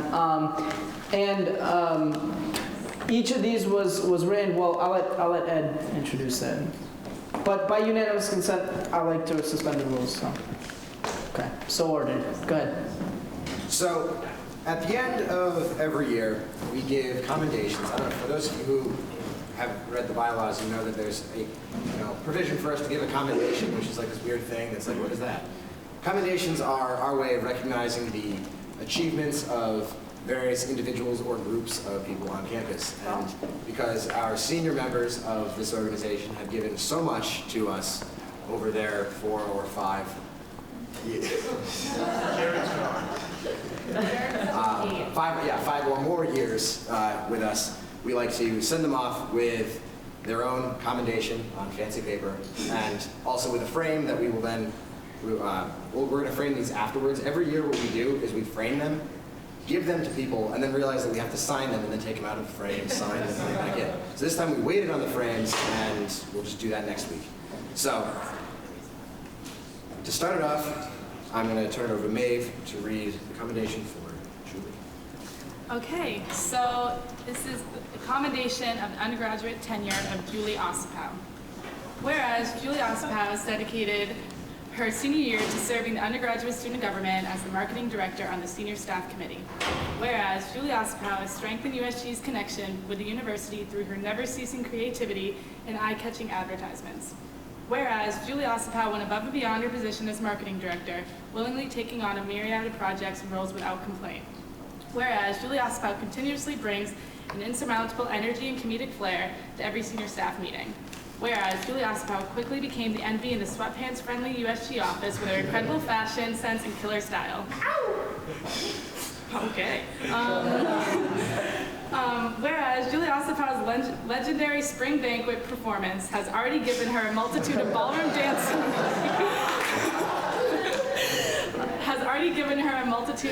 dancing awards and accolades.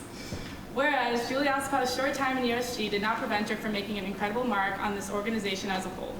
Whereas Julie Ossipow has become both a valuable colleague and friend to many in USG through her maturity, sensibility, and kindness. Whereas Julie Ossipow will soon continue her incredible journey as a financial consultant at the multinational prestigious FactSet company to continue her growth in the business world. Therefore, be resolved that undergraduate student government recognizes these and the many other unsung contributions that Julie Ossipow has made to the organization. Be it finally resolved that the undergraduate student government is deeply grateful for Julie Ossipow's commitment and dedication during her tenure in the undergraduate student government and wishes her the best of luck in all of her future endeavors.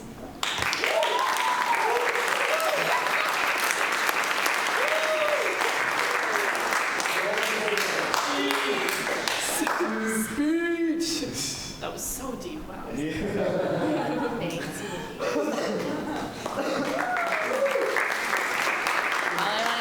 I don't think any of you guys knew my name before, because you guys saw my ass at the banquet, so thanks to you. Everyone knows me now.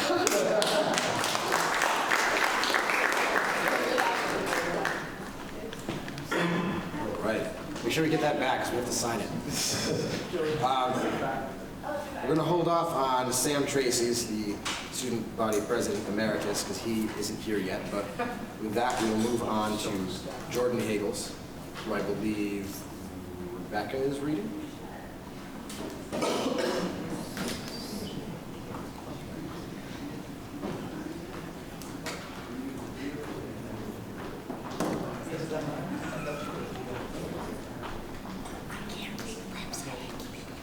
Hi guys. Hi Jordan.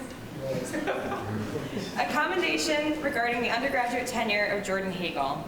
Whereas Jordan Hagel served the undergraduate student government for 2 years as McMahon Senator, Sergeant at Arms, a member of the Student Affairs Committee, Residential Affairs Subcommittee, External Affairs Committee, and was a candidate for USG President. Whereas Jordan Hagel also served the University Senate as a member of the University Budget Committee. Whereas during his tenure, Jordan Hagel truly embodied the role of a USG Senator by actively meeting with constituents on a regular basis in his Hagel and Friends community forums. Whereas Jordan Hagel was the 2012 recipient of the Senator of the Year Award for his serious devotion to his work and for his innovative methods for communicating with constituents. Whereas Jordan Hagel is second only to Little Brit in his late night and Pub 32 karaoke fame. Whereas Jordan Hagel has been a devoted fan of UConn soccer and always brought his passion for the game to USG. Be it resolved that the undergraduate student government recognizes these and the many other unsung contributions that Jordan Hagel has made to this organization. Be it finally resolved that the undergraduate student government is deeply grateful for Jordan Hagel's commitment and dedication during his tenure as a member of the undergraduate student government and wishes him the best of luck in all of his future endeavors.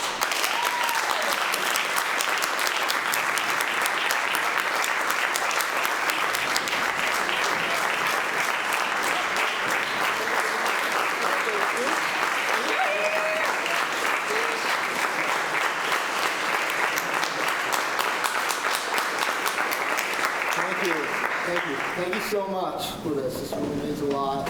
I do some karaoke right now, but there's no music on, so I can't do it. But I just want to say that I came here like around 3 years ago, and I just have to say that by sitting in Senate tonight, I realized that this organization really has changed.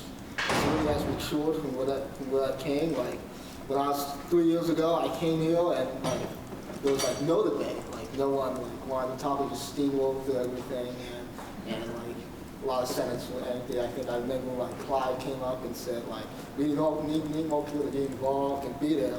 And I just see tonight, and I see like everybody here and everybody's committed, and I think USG is going to be like, it's going to shine in the future. I think it's going to be a great thing. So I'm going to miss it. I'm graduating. I'm moving on, but I just wish USG all the best. Thank you.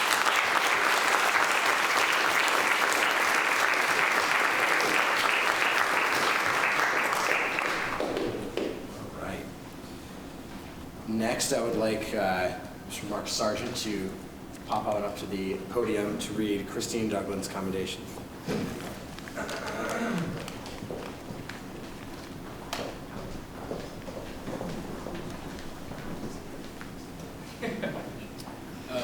Accommodation of the undergraduate tenure of Christine Douglan. Whereas Christine Douglan has served the undergraduate student government as a senator and a student worker. Whereas Christine Douglan can always be counted on to challenge certain plant legislation. Whereas Christine Douglan can never be seen without her partner in crime, no need to mention his name. Whereas Christine Douglan can always be counted on to answer every single funding question that could ever be possibly asked. Whereas Christine Douglan has 75% chance of being in the office at any point in time, but in reality 90% of the time. Whereas Christine Douglan, even as a student worker, can voice her opinion better than most senators. Whereas Christine Douglan is possibly the best student worker and senator known to USG. Therefore, be it resolved that the undergraduate student government recognizes these and other unsung contributions that Christine Douglan has made to the organization. Be it finally resolved that the undergraduate student government is deeply grateful for the time and energy invested by Christine Douglan and wishes her the best of luck in all her future endeavors.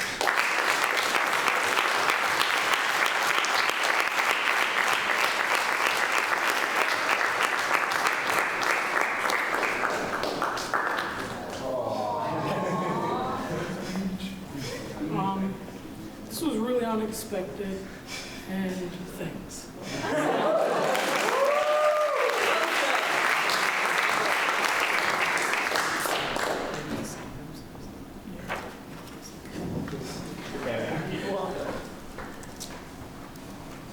Next up, could I have Kaylee and Elena join me up here to read the commendation for Mr. Ozzie Gooding.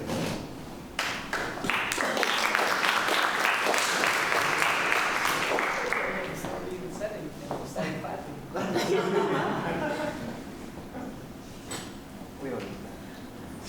you want to go or do you want me to go first? Okay. A commendation regarding the undergraduate tenure of Ozzie Gooding. Whereas Ozzie Gooding has proudly served the undergraduate student government as a multiculturalism and diversity senator. Whereas Ozzie Gooding is bringing the phone hip clip back into style. Whereas Ozzie Gooding can be spotted anywhere on campus due to his general rule of polo shirts, usually a beautiful orange. Whereas Ozzie Gooding always makes his presence known with a nice, "How y'all doing?" Whereas Ozzie Gooding is known for being one of the more quiet and reserved members of Senate, and as someone who always knows how to keep things real. Whereas Ozzie Gooding holds the record for the most abstentions obtained in USG history. Whereas Ozzie Gooding is never anything but straight up. Whereas Ozzie Gooding could always be counted on to voice his opinion on just about anything. Whereas Ozzie Gooding has helped plan the most successful USG events, the International Coffee House. Therefore, be it resolved, the undergraduate student government recognizes these and the many other unsung contributions that Ozzie Gooding has made to the organization. Be it finally resolved that the undergraduate student government is deeply grateful for Ozzie Gooding's commitment and dedication during his tenure in the undergraduate student government and wish him the best of luck in his future endeavors.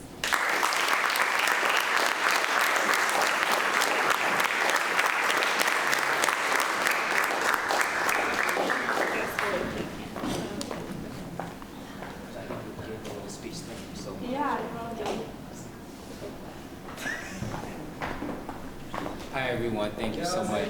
Can you hear me? I don't want to be too loud. Thank you so much, you all. This means a lot. I think a part of me will definitely miss USG. This year has been full of a lot of drama, excitement, you know, a bunch of things.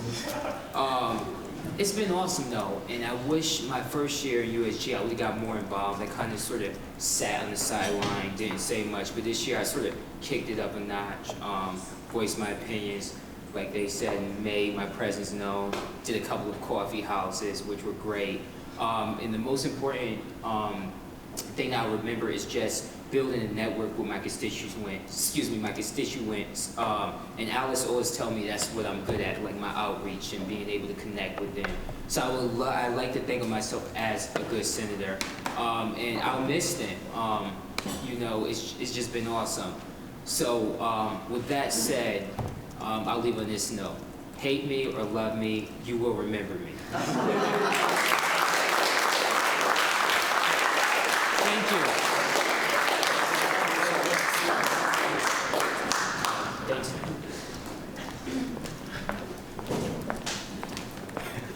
Next, if I could have my VP-elect join me up here to read the commendation for Anthony Minetti. Oh, I'm gonna cry. You can't. You just failed. A commendation regarding the undergraduate tenure of Anthony Minetti. Where are you? Raise your hand. Whereas Anthony Minetti has served admirably as the Senator of the College of Agriculture and Natural Resources for the 2012-2013 academic year. Whereas Anthony Minetti served as a member of the Academic Affairs Committee and the Funding Board Committee. Whereas Anthony Minetti played an integral role in surveying the entire student body regarding Husky CT changes. Whereas Anthony Minetti is known for his intense love of reading reviews regarding Husky CT. Whereas Anthony Minetti is the only senator we know who is majoring in watching grass grow while perpetually chewing gum at all times. Whereas Anthony Minetti has put in more work as a second semester senior than most senators hope to do in a year. Whereas this commendation is the first time anyone in USG has referred to Anthony Minetti by his first name. Whereas Anthony Minetti was most deserving of his award as Senator of the Year for his countless hours of dedication to the undergraduate student government. Therefore, be it resolved, the undergraduate student government recognizes these and the many other unsung contributions that Anthony Minetti has made to the organization.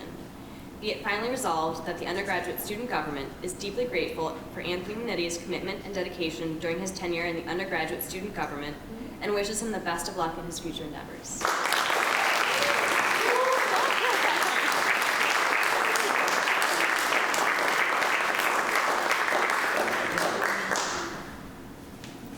Can y'all hear me?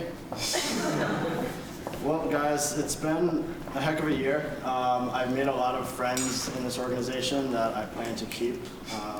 Hopefully, while I'm on the other side of Long Island Sound watching grass grow and taking care of my job out there. But I had a lot of fun this year, and I really wish you guys the best of luck next year and for future years. And I know you guys will do great, so thank you.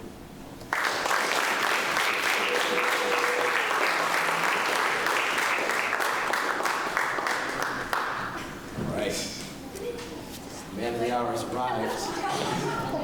I'd like to invite President Petkus up here to read his last piece of legislation. Commendation for Sam Tracy. All right. I have here a commendation regarding the undergraduate tenure of Mr. Samuel Tracy.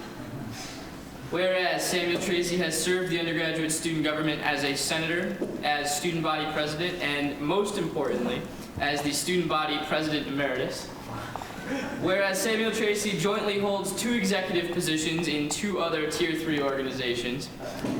Whereas Samuel Tracy effectively moved into his office permanently by leaving his couch there for the entire summer despite no longer being president. Whereas Samuel Tracy blazed new trails in student government by initiating a total overhaul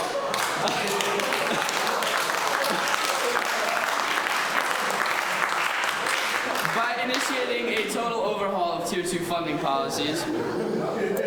Whereas Samuel Tracy has worn the same sweatshirt nearly every day throughout his USG tenure and makes having a bike for a vehicle cool.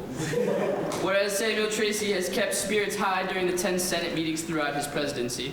Whereas Samuel Tracy has never felt the need to avoid being blunt about his feelings about certain political issues on Facebook.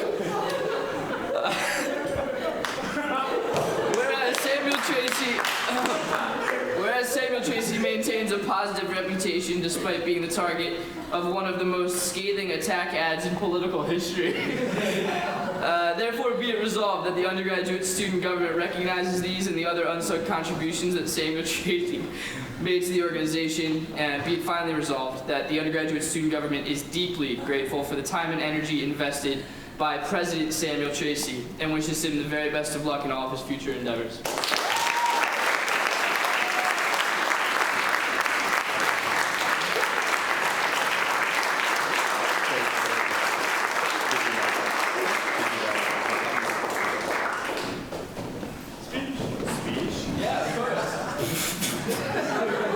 This was wildly unexpected. Yeah, Good work, everybody. I actually don't know a lot of you. I used to be president last year. I think I was chief counsel this year. Yeah. I didn't get any business cards, though, so I don't think it was quite official or anything. But yeah, USG is great. And keep up the good work, everybody. And you'll go far. That's all I really have to say. Beautiful.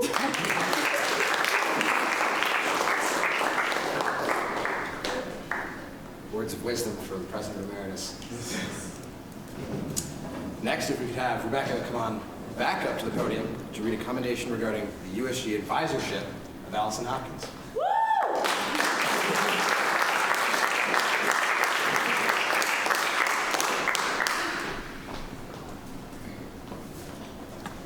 Whereas Allison Hopkins has dedicated her final year as a UConn student to advising the she only had two, to advising the undergraduate student government in its leadership and advocacy activities.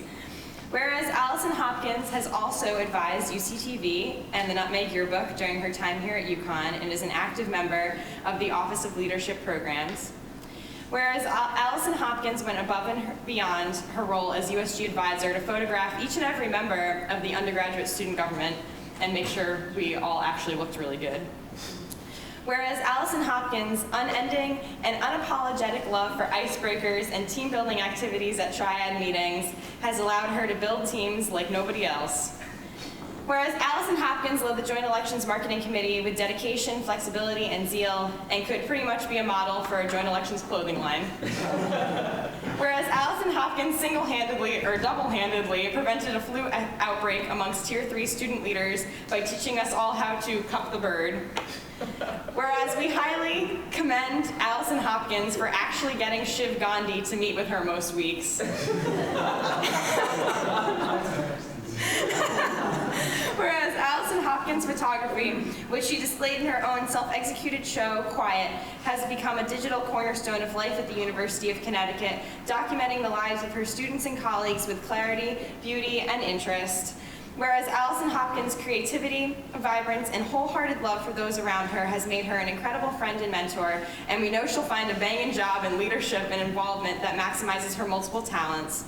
Be it resolved that the undergraduate student government recognizes these and the many other unsung contributions that Allison Hopkins has made to this organization. Be it finally resolved that the undergraduate student government is deeply grateful for Allison Hopkins' commitment and dedication during her tenure as advisor to the undergraduate student government and wishes her the best of luck in all her future endeavors.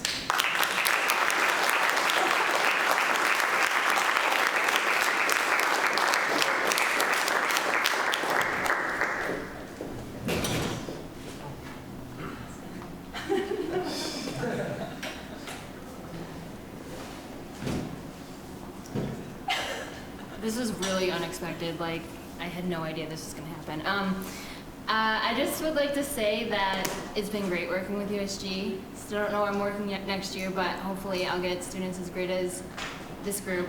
The only other thing I have to say is I canceled on Shiv today.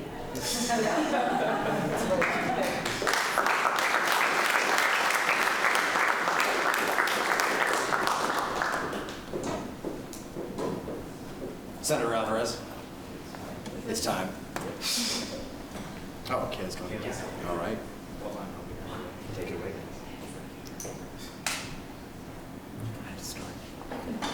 All right.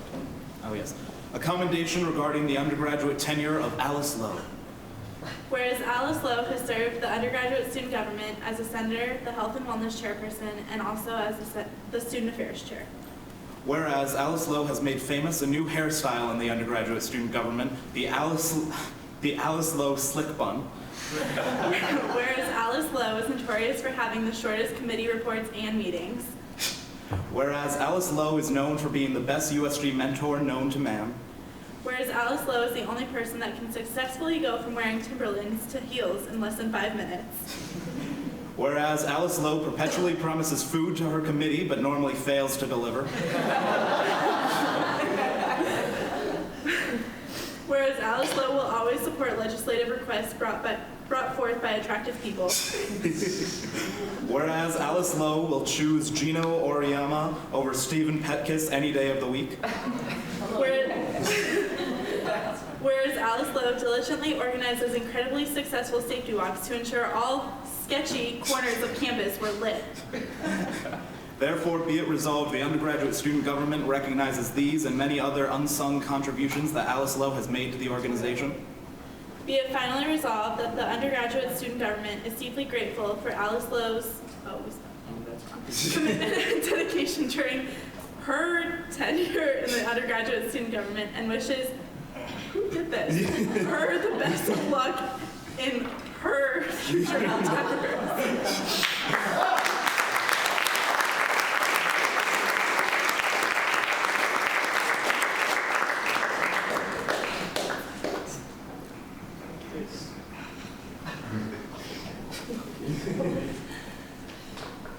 I love USG.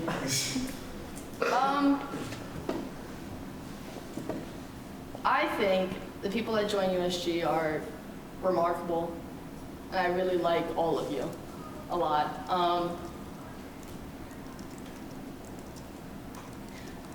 gonna miss you guys a lot. That's really all I have to say.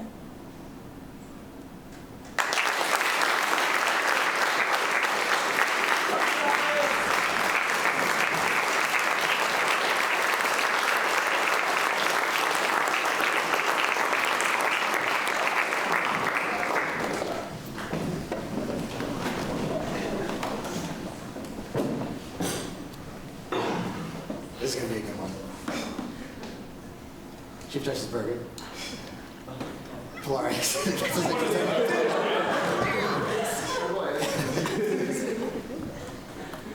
it away, sir. Oh, yeah? Okay. Whereas Connor R. Bergen intends to become governor of Connecticut for the sole purpose of creating a train known as the Connor R. Bergen Funtime Express. Whereas Connor Bergen has made boat shoes fashionable within USG.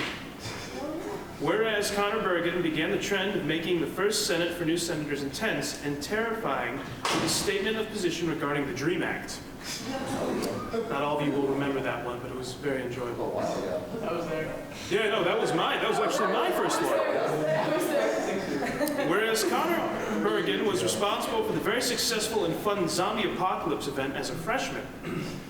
Whereas every USG member has assumed that Connor Bergen was a senior since the time he was a freshman.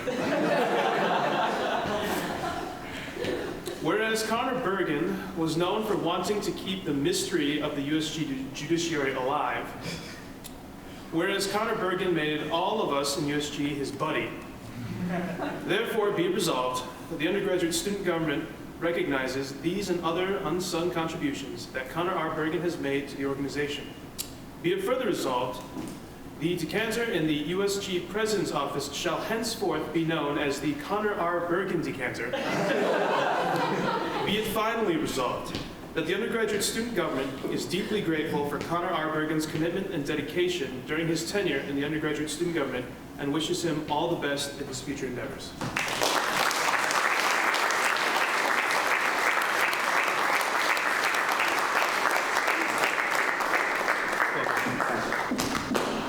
All right, so just a couple of things. That whole Connor R. Bergen Funtime Express thing, that was a conversation that Mike Daniels and I had. It was your freshman year, right?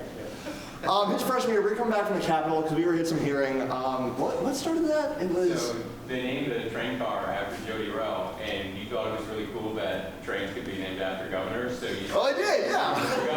Just so you could name a train. And it was me and Mike in the back of the bus, and Brian Buckman got so mad. It was spectacular. Other thing, when we were doing combinations last year, I made a really big deal that Mike Daniels couldn't name the office after Brian Buckman. And the Senate Lounge, after eating the Senate. Oh, right, yeah, so that was that.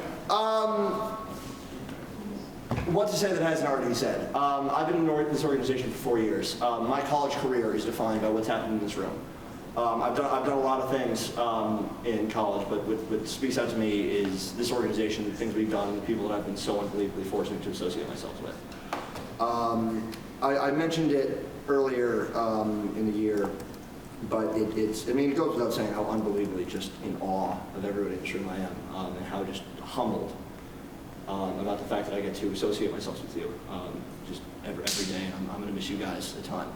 I've met a spectacular amount of people in here, from Rob Gannon to Tom Haggerty to Clive Richards to Ed Corshane to Steve Petkus to every other person who goes without saying.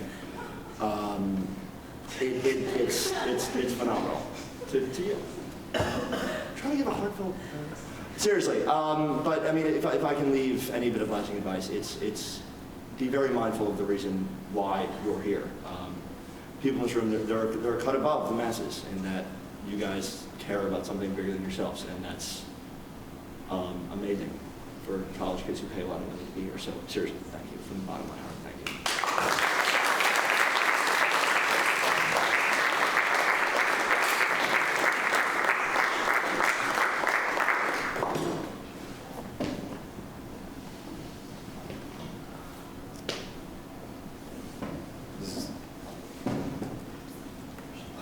I don't know who wants to give this one. John, Mike, you should both probably come up here for this. A commendation regarding the undergraduate tenure of Syed Naqvi, as presented by John Giordino and Michael Daniels.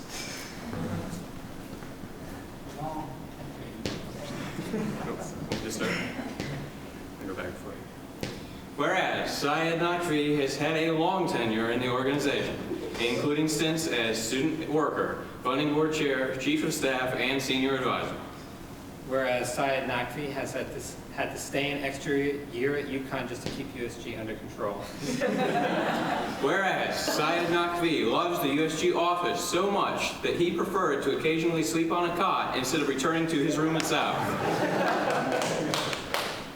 Whereas it has never been definitively proven whether or not Syed Naqvi was responsible for any serious injuries to another USG member's knee. Whereas Syed Naqvi experienced the Hashim Thabit era at UConn and remembers it fondly.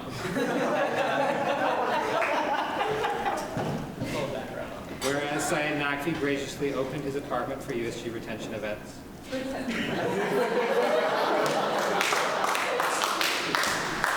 Whereas Syed Naqvi perfected the art of being a troll within this organization. Whereas Syed Naqvi's service for the greater good through medical humanitarian society is truly inspiring. Whereas every member of USG who knew Syed will have the utmost confidence in him if he ever is our doctor in the future. Therefore, be it resolved, the undergraduate student government recognizes these and the other unsung contributions that Syed Naqvi makes to the organization. Be it finally resolved that the undergraduate student government is deeply grateful for the time and energy invested by Syed Naqvi and wishes him the best of luck in all of his future endeavors.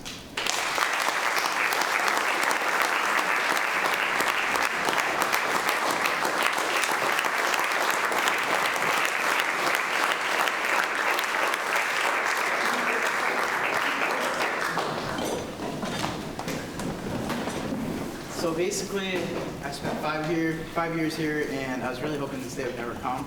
So it is finally time for graduation, and I couldn't be prouder to lead this organization where it is today. Partially at what they wrote in the accommodation, which was I stayed an extra year to make sure shit doesn't hit the fan. It was partially true. I mean, I had to take some classes to do so. I made a lot of my best friends through this organization. I encourage you guys to do the same. I had the pleasure of working with some of the greats, from Tom Haggerty to I don't care.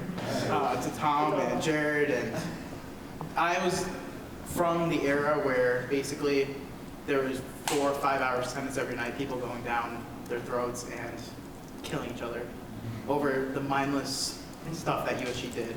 And it's good to see that we're back at that point, and I would just urge you guys in the future. I would urge you guys in the future to keep it respectful, make sure that you treat this as a family and a brotherhood, because at the end of the day, that's what this really is about. And in the meantime, you might be able to accomplish some things. I think we've done some good work over the past, for you guys, it might be 4, me 5. And for sleeping in the office and the cots and everything, that's because, I don't know where you are, Mike? That's because, I mean, funding board used to go until 3 a.m. We partied hard. And yeah, thank you for everything. Will you be holding any more retention events this semester? For the sake of this not making the daily campus, and it's not an open invite to the rest of the campus, maybe not. Yeah, you will. If you want to.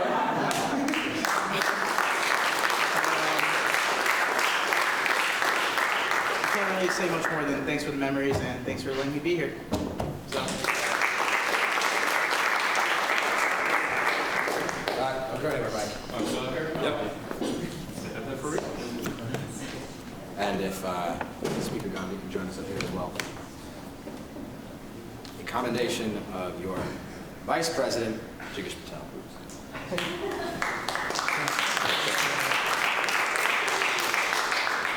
Whereas Jigish Patel followed a successful career at UConn Greater Hartford ASG with terms as Speaker of the Senate and Vice President at USG and Stores. Whereas Jigish Patel will always consider his time as Speaker of the Senate to be superior than his time as Vice President. Whereas Jigish's first and last nights in the Speaker's chair were truly eventful. Whereas Jigish Patel has truly made the USG office his home for the last 2 years, for the 2 years he spent in the organization. Whereas Jigish Patel never shied away from making his opinions known, especially in front of the Senate. Whereas Jigish Patel was able to maintain friendships despite extreme political disagreements, especially with a certain pair of sisters. Whereas Jigish Patel will always be remembered for his sense of style and his intense love of neon green button-ups. Whereas Jigish Patel's love for USG is only outweighed for his unconditional love for Hillary Clinton and Shireen Hurdle. Whereas Jigish Patel ensured that each of USG's committee chairs were recognized for their efforts and received assistance from the Office of the Vice President. Whereas Jigish Patel took personal care of the newer members of this organization, inspiring them to get involved on their campus. Therefore, be it resolved that the undergraduate student government recognizes these and the other unsung contributions Jigish Patel made to the organization. Be it further resolved that the undergraduate student government is deeply grateful for Jigish's passionate commitment to serving the student body and wishes him well. It wishes him all the best in the future endeavors in his future.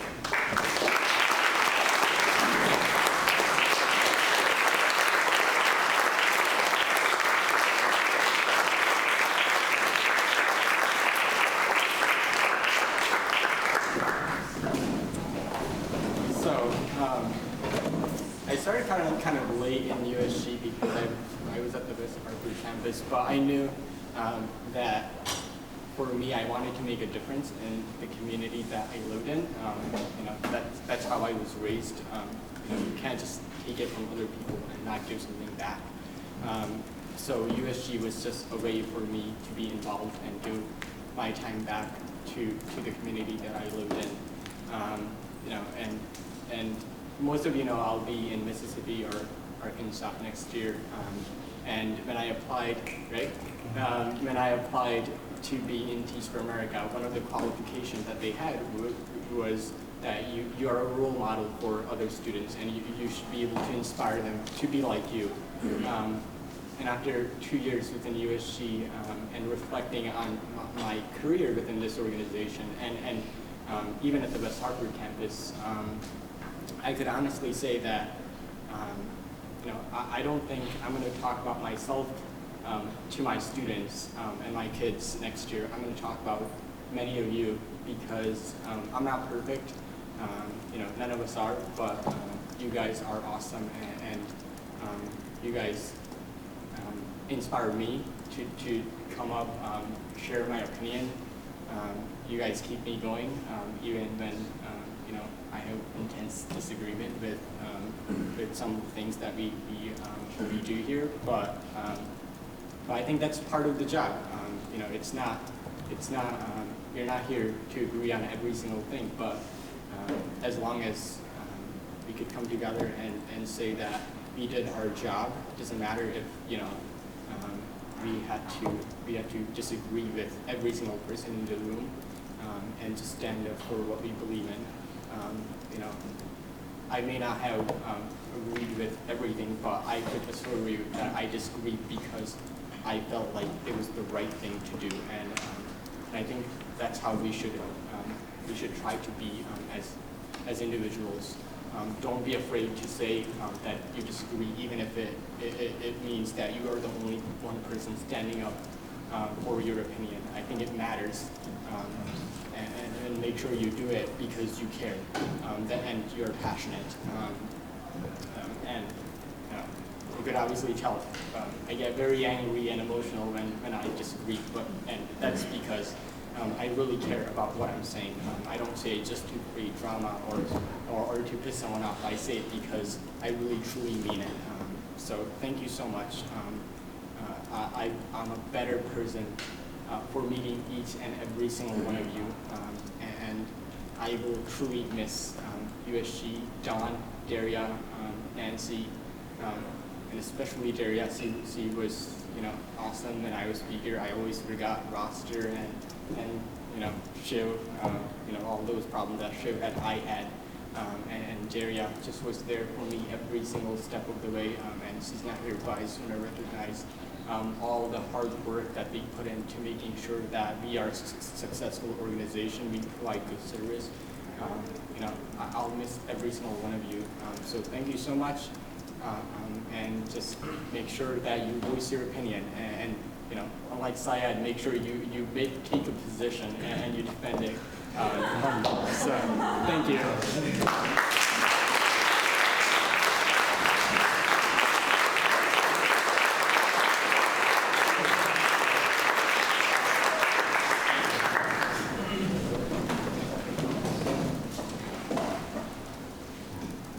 That's it, we're done. Just kidding. Pizza downstairs. So, I saved this last one for myself. A commendation regarding the undergraduate tenure of Stephen Petkus. Whereas Stephen Petkus has served the undergraduate student government as student affairs chairperson and student body president. Whereas Stephen Petkus has had the rare privilege of never being in USG without also being on the executive committee. Whereas Stephen Petkus has had the rare privilege of being Supreme Penguin Leader in conjunction with the student body president. Whereas Stephen Petkus will have the best hair that Georgetown Law has ever seen. Whereas Stephen Petkus was the best mentor within the non-existent mentorship program. Whereas Stephen Petkus made his debut and final performance as speaker all within the same Senate session. Whereas Stephen Petkus has made significant strides in communication with the university administration. Whereas Stephen Petkus was an inspiration in strength, dedication, and leadership to all the members of the undergraduate student body. Therefore, be it resolved, the undergraduate student government recognizes these and the many other unsung contributions that Stephen Petkus has made to the organization.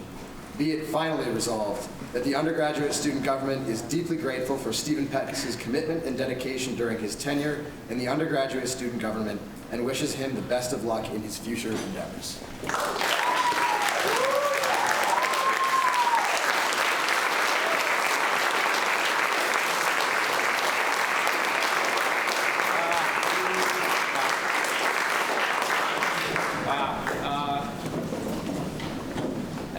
What is there to say?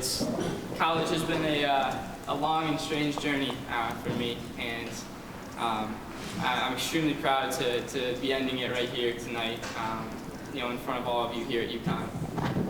When I was packing my bags in the summer before my freshman year, I never could have imagined that I would end up here and in this position and with the ability to work on so many things that have meant so much to me, and it's just truly been a blessing. UConn has given me so much. You all have given me so much, and I wouldn't want it any other way. And as Ed mentioned, I'm heading back to DC next year, so I firmly believe that means in 2 years I will have transferred back to UConn Law, and I will be joining the Board of Trustees as the graduate representative. So we'll see what happens there. But no, really, I really am grateful for all of you guys have taught me a lot, and USG has meant so much to me. I know I kind of came out of nowhere, and many people still don't know where the hell I came from. So Sam, thank you for bringing me in. Really, it means everything to me that you were there for me. When I first came to UConn, I felt a little bit lost. I didn't really know what I was doing or who I was or what I was involved with, and Sam was just a tremendous friend to me, brought me in, and it's been history, I guess. So For my exec this year, I love you guys. You guys have been absolutely tremendous, and I'm extremely proud of all the work you've put in. It means so much to me when I see you guys, giving speeches at the Capitol or, standing up in front of University Senate committees. It means so much to me, and next year's going to be so amazing for USG and for this entire student body because of the work you guys have put in. So, thank you all, and I'll see you all soon. Thank you.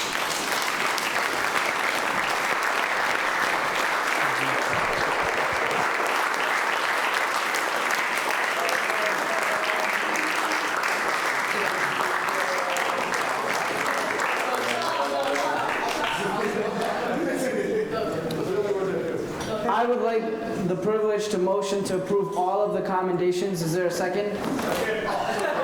Given a Googans. It doesn't matter. Are there any questions?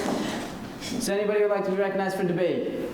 Move into a vote. All those in favor of approving these commendations, please signify by saying aye. Aye. Opposed, nay. Abstentions. Clearly passes.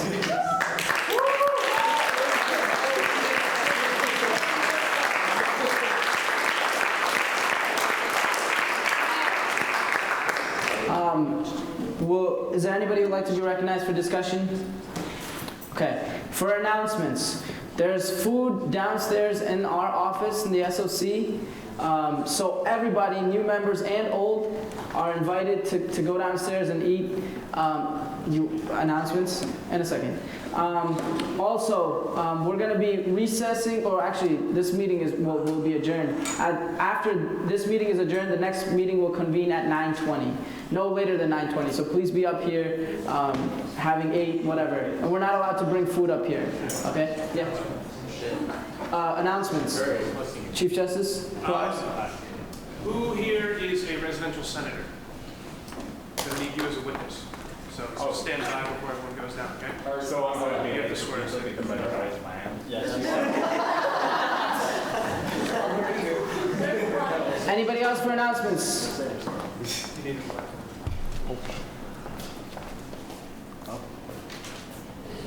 Just a quick announcement. Like Jig and like Connor, we're all going down to Mississippi/Arkansas for Teach for America, but I hope you guys do stay in touch with us. We love all of you, so. It's really lonely down there, guys. It's really quiet down there, so stay in touch. Anybody else for announcements? Seeing none, adjourned at 9 o'clock. Great work, everybody, great work.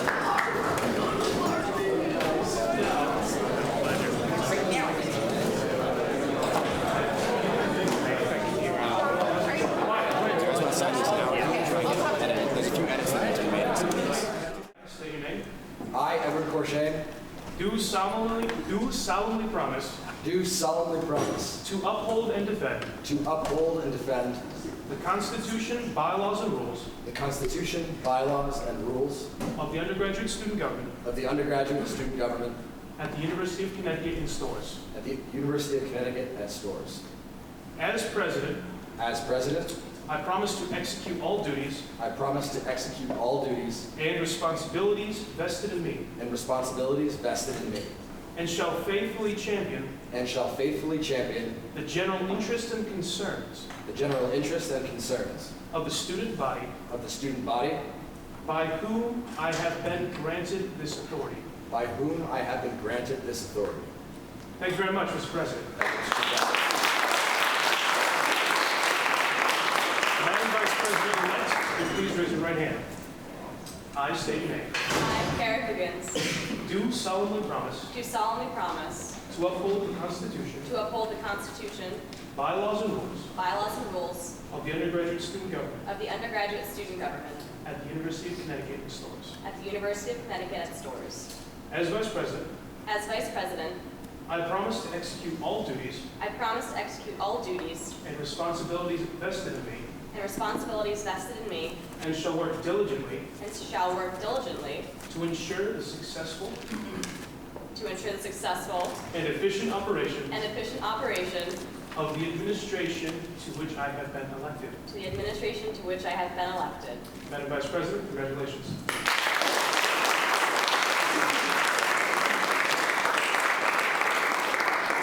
Madam Comptroller-elect, please raise your right hand.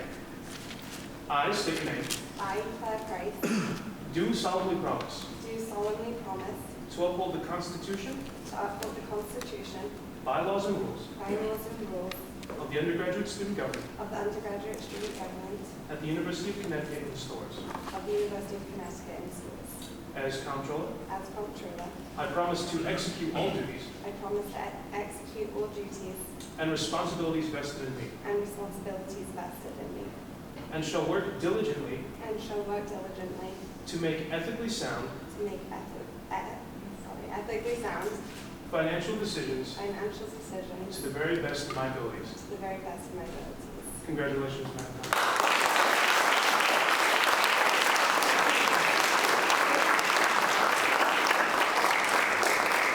Okay, so will the senators-elect please rise? And what I'm going to have you do, it must be done at this point after I swear you in. You will then elect a Speaker of the Senate. And I'd like to ask you, once that is completed, please go to wherever the Speaker is that has been elected and make sure they record that you were present so we have a careful record of who has been sworn in and not. Okay?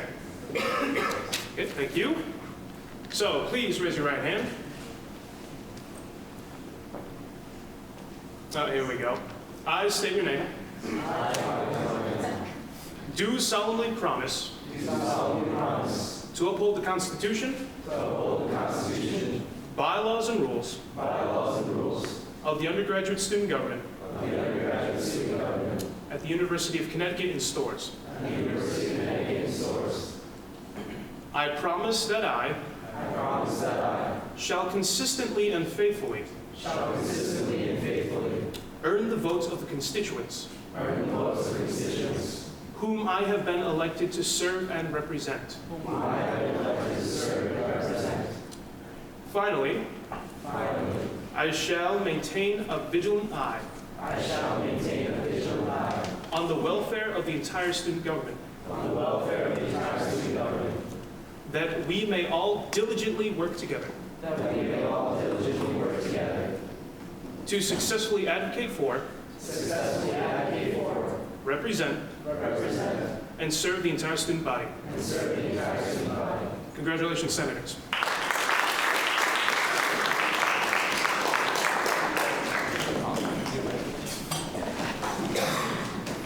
So now we move into the business of nominating and then voting on and at some point electing a Speaker of the Senate. Are there any nominations? If you want to.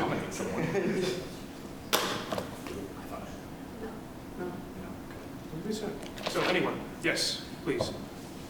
Should I up there? Stand over there. I would like to nominate Shiv Gandhi. Okay. Woo! Do we have a second? Second. Okay, Senator Alvarez. Do we have any other nominations? Okay, so does the nominee, wherever he, there we go. Do you accept the nomination? I do. Okay. Do we have any questions for the nominee? Seeing none, any debate? Seeing none, we come to a vote. All those in favor of electing Shiv Gandhi Speaker of the Senate? Motion to lay on the table the election of the Speaker for, there doesn't seem to be enough, on the grounds that there doesn't seem to be enough familiarity with the current body to elect the Speaker at this time. This is the time when we elect the Speaker. So, Senator McCoy, we shall disregard that. Anyone? We good? We good? Okay. So, I'd like to call to a vote for the election of Shiv Gandhi to Speaker of the Senate. All those in favor? Aye. That's good? No, that's fine. That's fine. Any opposed? Abstentions? You say abstentions? So, congratulations, Speaker Gandhi.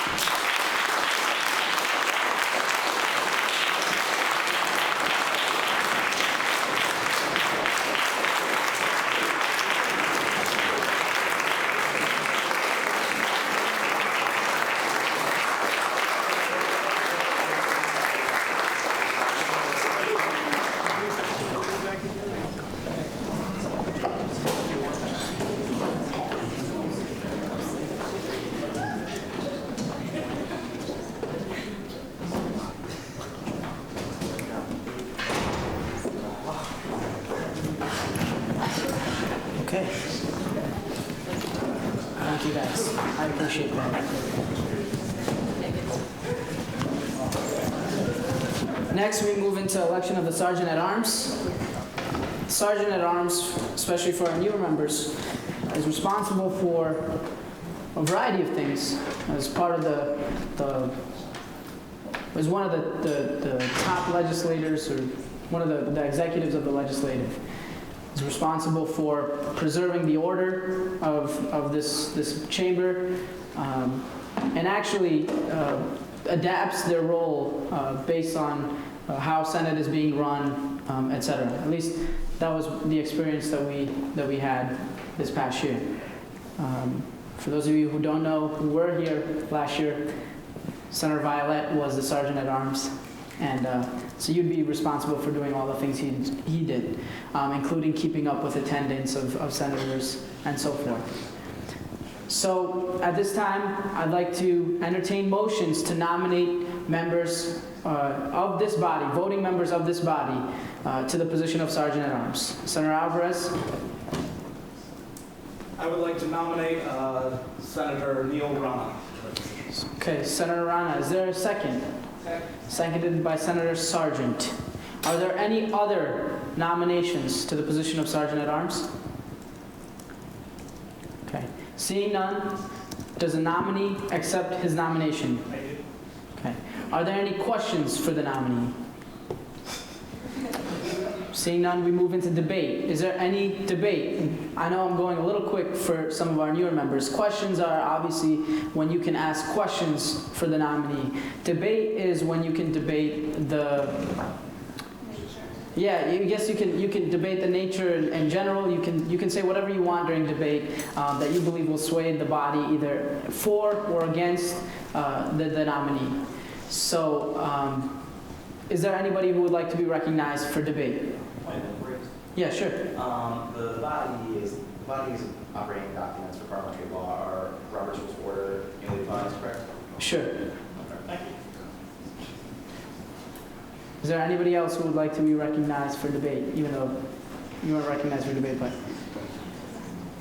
seeing none, we move into a vote. All those in favor of approving the nomination of Senator Rana to the position of Sergeant at Arms of the Undergraduate Student Government Senate, please signify by saying aye. Aye. Opposed, nay. Abstentions? Abstain. Totally passes. Congratulations.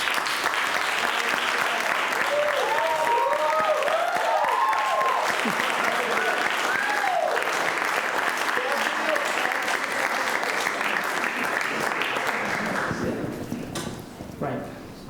Congratulations again.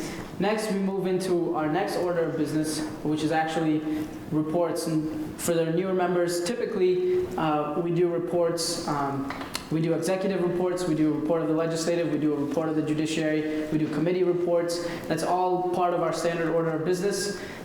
Today, we have abbreviated this session to only include the report of the president because of appointments and other things like that, and because we don't have anything to report yet. We just started. So we'll move into the report of the president. Do you want to report? Okay. All right. So we'll kind of doing this on the fly anyway, because no executive committee actually approved an agenda for this body. So I'm kind of just making it up as I go along. So we'll do the report of the judiciary as well. Okay? Yep.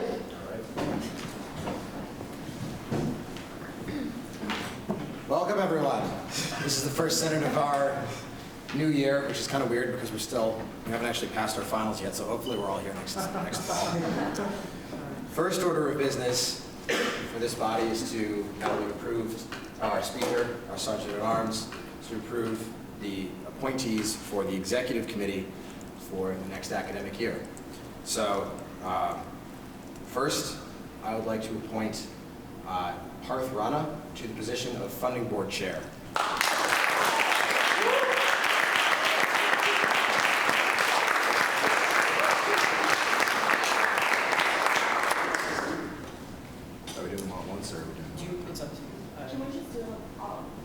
Sure. Okay.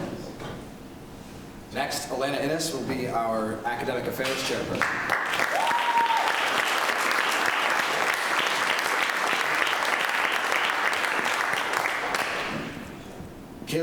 for Student Services.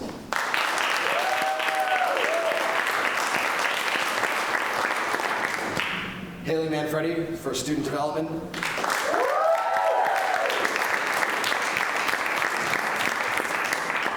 And Mark Sargent for External Affairs.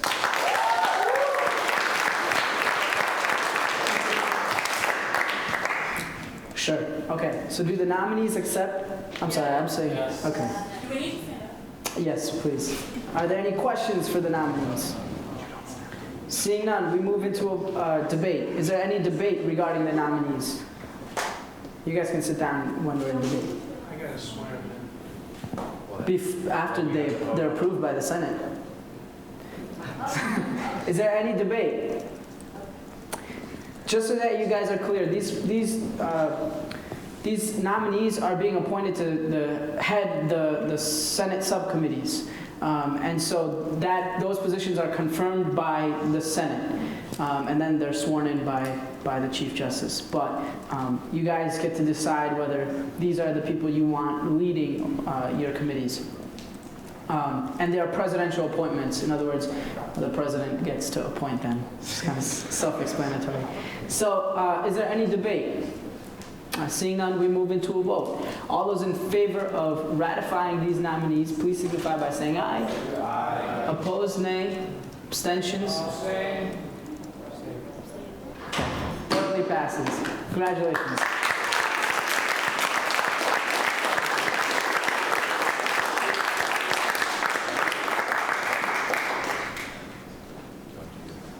Do you want to do recess committee? I'll let him do his thing. Recess committee. Will those appointees please rise? Raise your right hands, please. I state your name. I, Haley Do solemnly promise. do solemnly promise To uphold and defend. to uphold and defend The Constitution, bylaws, and rules. the Constitution, bylaws, and rules Of the undergraduate student government. of the undergraduate student government At the University of Connecticut in Stores. at the University of Connecticut in Stores. As an executive member. As an executive member, I promise to execute all duties. I promise to execute all duties And responsibilities vested in me. and responsibilities vested in me, And shall faithfully champion. and shall faithfully champion The general interests and concerns of the student body. the general interests and concerns of the student body. Congratulations, chair people.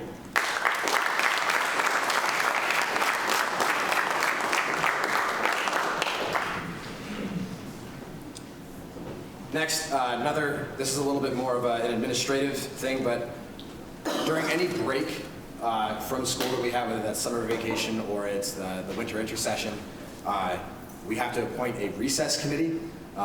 These people will be charged with basically the caretaking of USG in the off seasons. The duties more or less amount to opening mail and corresponding with senators and coordinating any activities that need to be going on over the summer.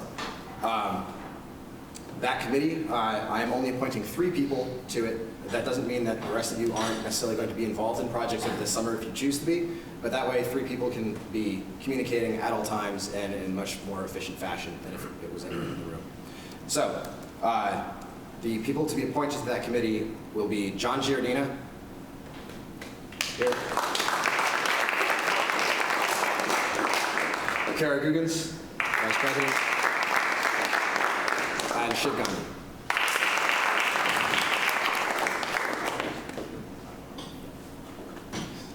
I have not decided not to nominate myself to this committee because I don't know if I'm going to be in state this summer. So these 3 will be nearby, at least within a few hours' drive of the campus. So with your ratifying their nomination, it will be your recess committee for the summer. Oh. Do the nominees accept? Yes. Do you have any questions for the nominees or for their? I don't know if I'm supposed to be on this either since I. No, he's not. It should be Neil. Chief It'd be Neil. Oh, well, under the new. No, that's still under the old one. Oh, sure. Yes. So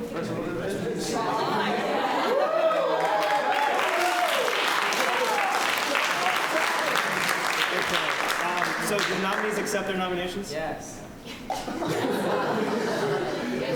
Okay. Are there any questions for the nominees? Seeing none, we move into debate. Is there anyone who would like to be recognized for debate?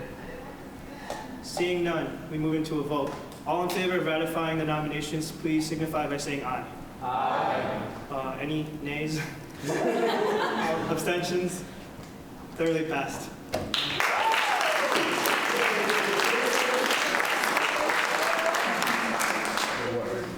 So you all know, Mr. John Giordina in the front here will be our chief of staff for the executive branch. I'll be signing that executive order tonight, so you'll be seeing a lot of him, and you'll be hearing from him frequently next year and over the summer. Speaking of summer plans, as I mentioned, I don't know if I'll be here or not, so if I am, then you'll be hearing from me as well. If not, you'll be hearing mostly from Kara, who will be doing a lot of work to clean up the office, make sure that it's organized and ready for us to do quite a bit of good work next year. John will also be working on some systems management and stuff to make sure that our funding processes are working wonderfully by the time we get back in the fall. And that just brings me to my final point. USG, after this year, for those of you who just finished the last meeting or maybe saw the last meeting, I think you can all tell that the undergraduate student government is on the rise. We had some low years recently, but we've been climbing ever since we all took office that we're here this past year. And we're ready to have a year in our prime next year. Over the next 2 weeks, there's a lot of work that's going to get done. Our executive committee is fanning out over campus to make sure that we have meetings with some of the key administrators that are going to be big players in the projects we take on next year. I want all of you new senators to come talk to us and get involved in these, because you can start whenever you want. So my office, as soon as I get the keys from Steve, will be open to you.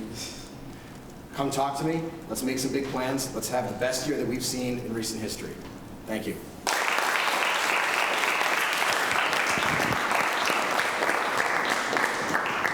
Are there any questions for the president?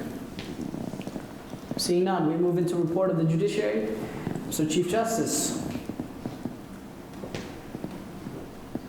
Good evening, everyone. So I'm going to follow, of course, a little bit and touch on what Ed said. We're on the rise, and I want to make sure that's the case. So I'm going to encourage all of the newly elected senators and all the new faces here. Get out there, get your friends, get people involved. Find the bright kids, find the active kids, find the kids who really want to do something to get them involved. I'm going to be releasing a detailed list of every single opening we have. There are surprisingly a lot of openings in the Senate. And I would like you, if you know someone who happens to meet the qualifications, at least the prerequisites for being it, try to talk to people, get them encouraged, get them interested. Let them know why you did it. And really try to inspire some people to get involved, because, the more we have, the more powerful we are. Another thing to the chairs of the various committees, I'll obviously be talking about this at a later point in exec meetings. As soon as you start to establish a schedule, which of course won't take place until next semester, get them to me. It's going to be my personal goal that everyone in this body will know this body. You guys will know these guys. There has been, in recent years, up until I started coming along, justices had not really been interacting a lot with the committees. And surprisingly enough, much to, I wouldn't say much to my dismay, I was quite curious and actually started it, but I'd like to really get it all the way through. It's actually a constitutional duty to have a justice at each and every committee meeting. So that's going to be the goal for this coming year. You guys are going to know who these people are, and you'll know who to go to if you have any sort of issues regarding our governing documents. So, with that, best of luck to you all, and just keep talking to people. Thank you.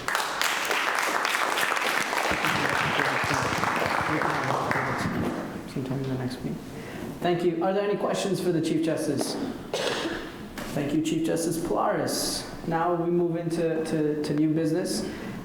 For our returning members, technically, legislation that we pass as a body ends when our terms end, or rather, when the spring ends. In other words, we passed a statement of position in support of a new student recreation facility just hours ago. Technically, that statement of position is invalid, or at least expired. So Ed and I will have to sign this legislation if it passes again, even though we just signed, or we will sign the one with Steve just hours ago. So that's why we're doing this again. He'll present the legislation again. It might have different authors or sponsors, but it's the same piece of legislation.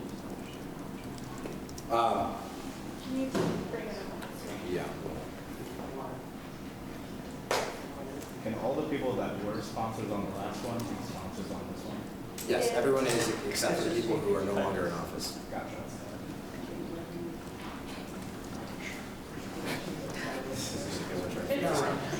All right. Never. What?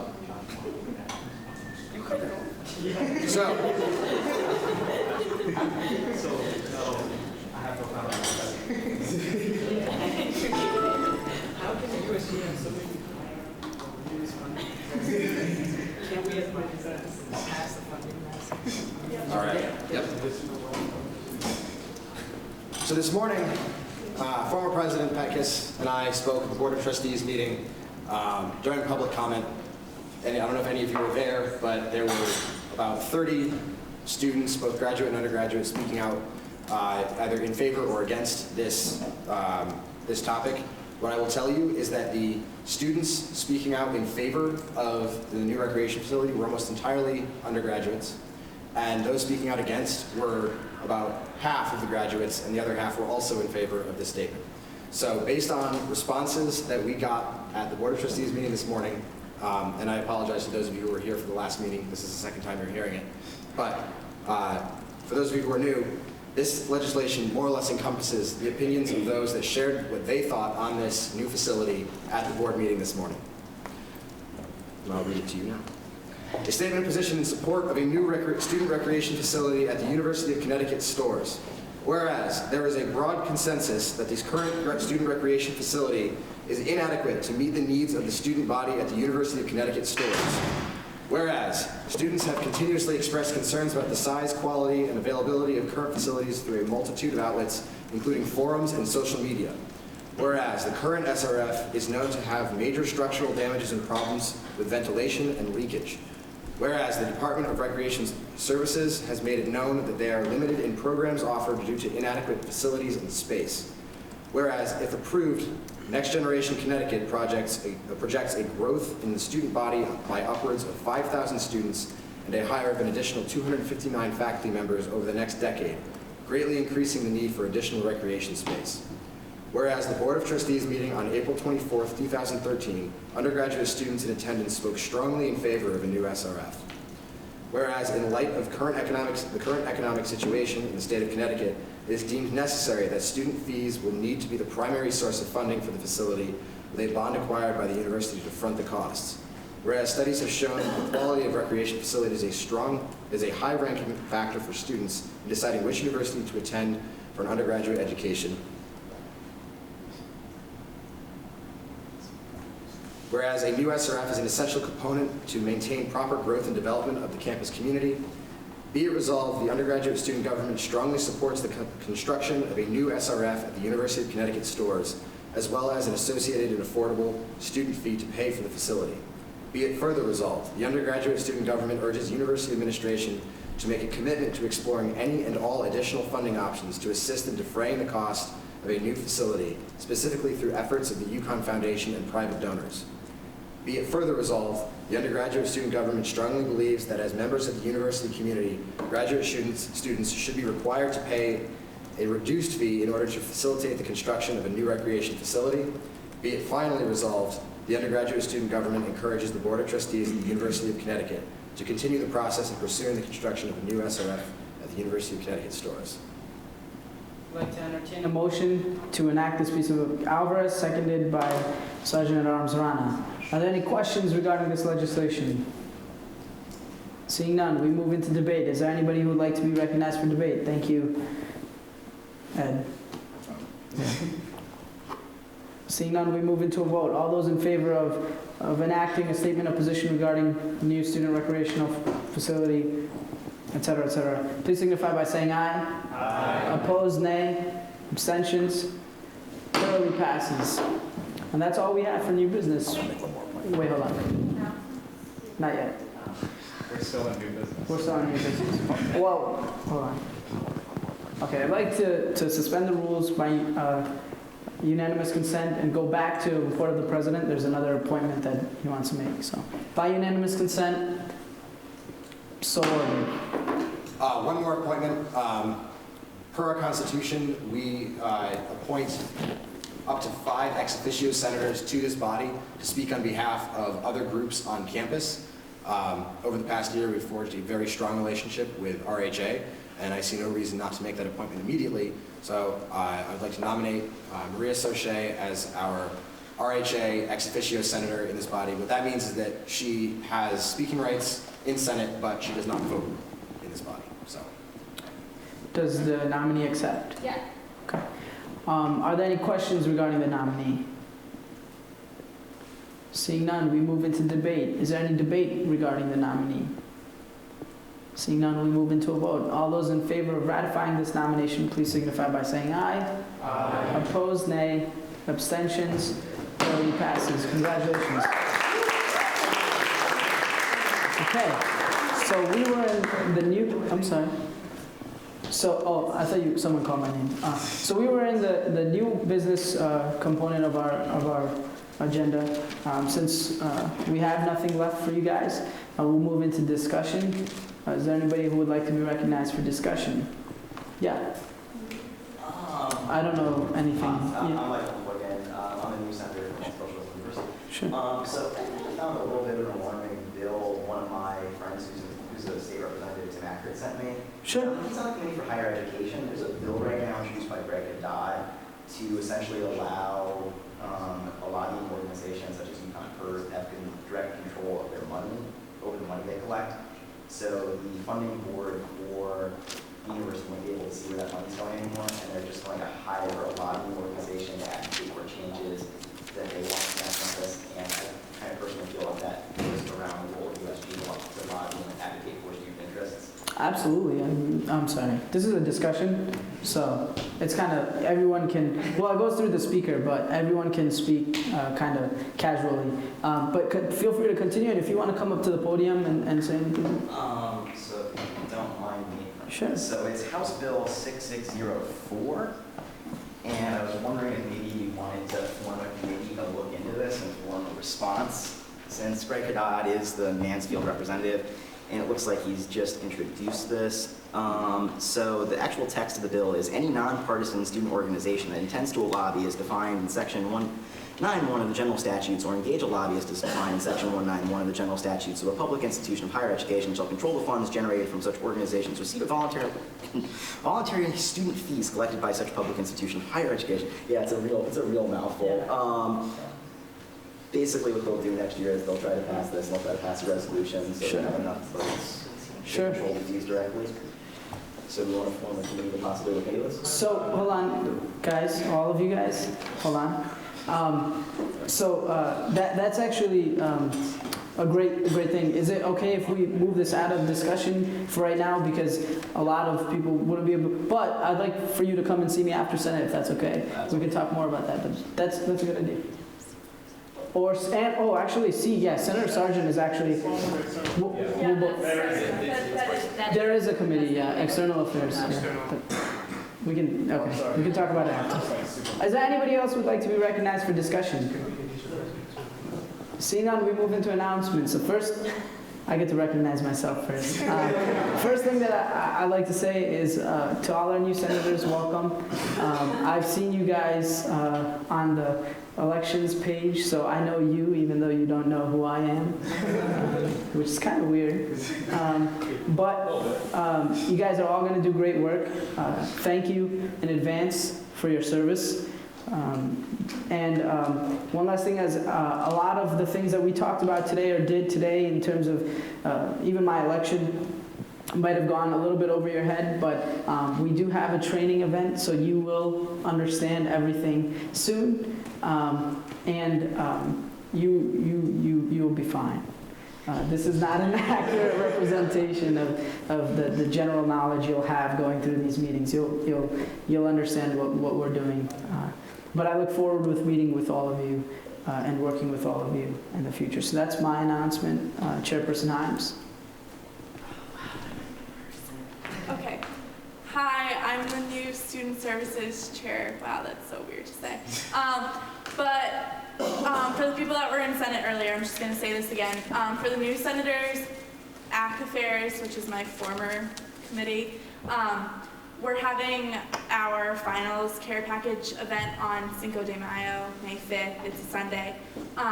We still need to fill a few more spaces to help out. So basically what we do is we hand out like index cards, highlighters, pens, pencils, and then we're having a ton of candy this year from Sweet Emotions. We're having a candy buffet. And we need a little bit more help with that. So I already opened it up to my former committee, but if you are looking to get involved now and you want to meet new people now, are they on the listserv? They are. As soon as you guys get on the listserv, which is like our general email, which should be hopefully soon, I'll send out a doodle to you. If you're available, we would love to see you. You can come get candy and help out. It'd be really nice. Oh, and you're going to do great next year. We have a lot of fun. That's it. Anybody else for announcements? Yeah. Chairperson Ennis.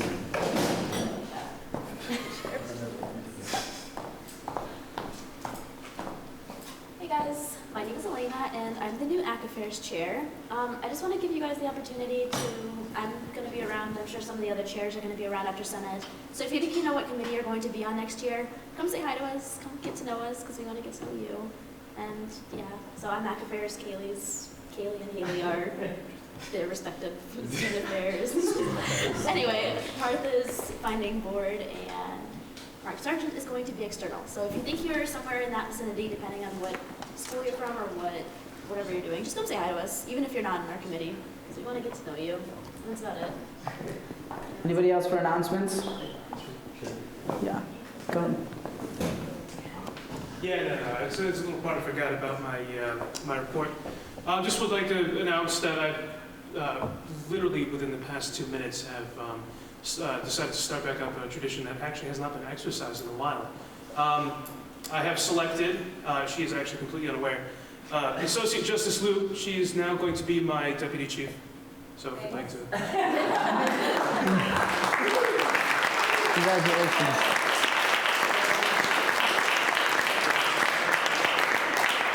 First time I've seen it done in my tenure here, so I just want to start it back up. Awesome.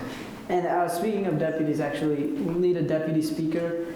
And I know you guys, this side, I feel like this side is new, and then this side is like, I don't know why that is. So, yeah.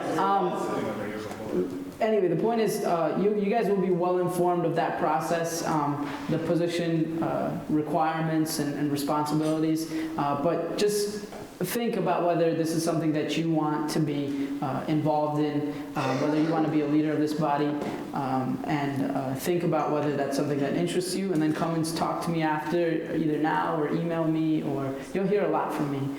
So, what does the deputy speaker do? The deputy speaker is actually pretty much like the speaker in line. In other words, you'd have to be ready to do everything I do, including going to exec, including leading this meeting, if I wasn't able to do that for whatever reason, be it because of a conflict of interest or be it because of anything, an illness, anything. Typically, the deputy speaker exhibits qualities such as, well, this sounds so weird, but loyalty to the body, being punctual. Actually, our deputy speaker for the past year was David Rifkin. So, yeah. But anyway, the process that you will follow is letters of intent will be submitted. I review all of them, and then we interview, or I interview. And then I pick, and then that's it. So, that process will start up in the fall, but just think about whether this is something that you want to get involved in. Okay? Ed? Speaking of leadership positions, so John Giordina, our chief of staff, is not the only person who assists the executive branch in doing what the executive branch does. There are also a multitude of other positions, including the communications director and also things related to membership. Our Brittany Chulo is in the back. She was our previous membership coordinator. I'm not sure what she's going to be doing next year, but hopefully she'll put in for something. But we will be sending out an email to all of you about what options are available to you in terms of staff leadership in the executive branch. Those are things that you certainly can apply for, though being a senator is certainly a time commitment in and of itself. So if you know other people who want to be part of this organization, bring them on in. And that'll be all I say about that right now because we're running long on time. But I look forward to meeting you and hanging out with you for all the new people. And let's go home. Anybody else for announcements? Yeah, go ahead. Okay. Yeah. Okay. Sorry, this will be really quick. Spring weekend is coming up. I noticed a lot of you don't have your wristbands. I don't have it myself. You guys should definitely go pick one up because as a member of the undergraduate student government, we should be going to support the new University of Connecticut Spring Weekend. You can grab them in room 307. I think it's between 10 and 8 p.m. 10 a.m. to 8 p.m. and then in Northwest Dining Hall and South Dining Hall during their hours of operation for the next 2 days. You need those to access any of the events. We're really looking forward to seeing a lot of you guys there. We're going to be there staffing them, so please go pick up a wristband, otherwise you won't be able to go. That's all. Any other announcements? I'm not recognizing you if you have one. Adjourned at 10:07.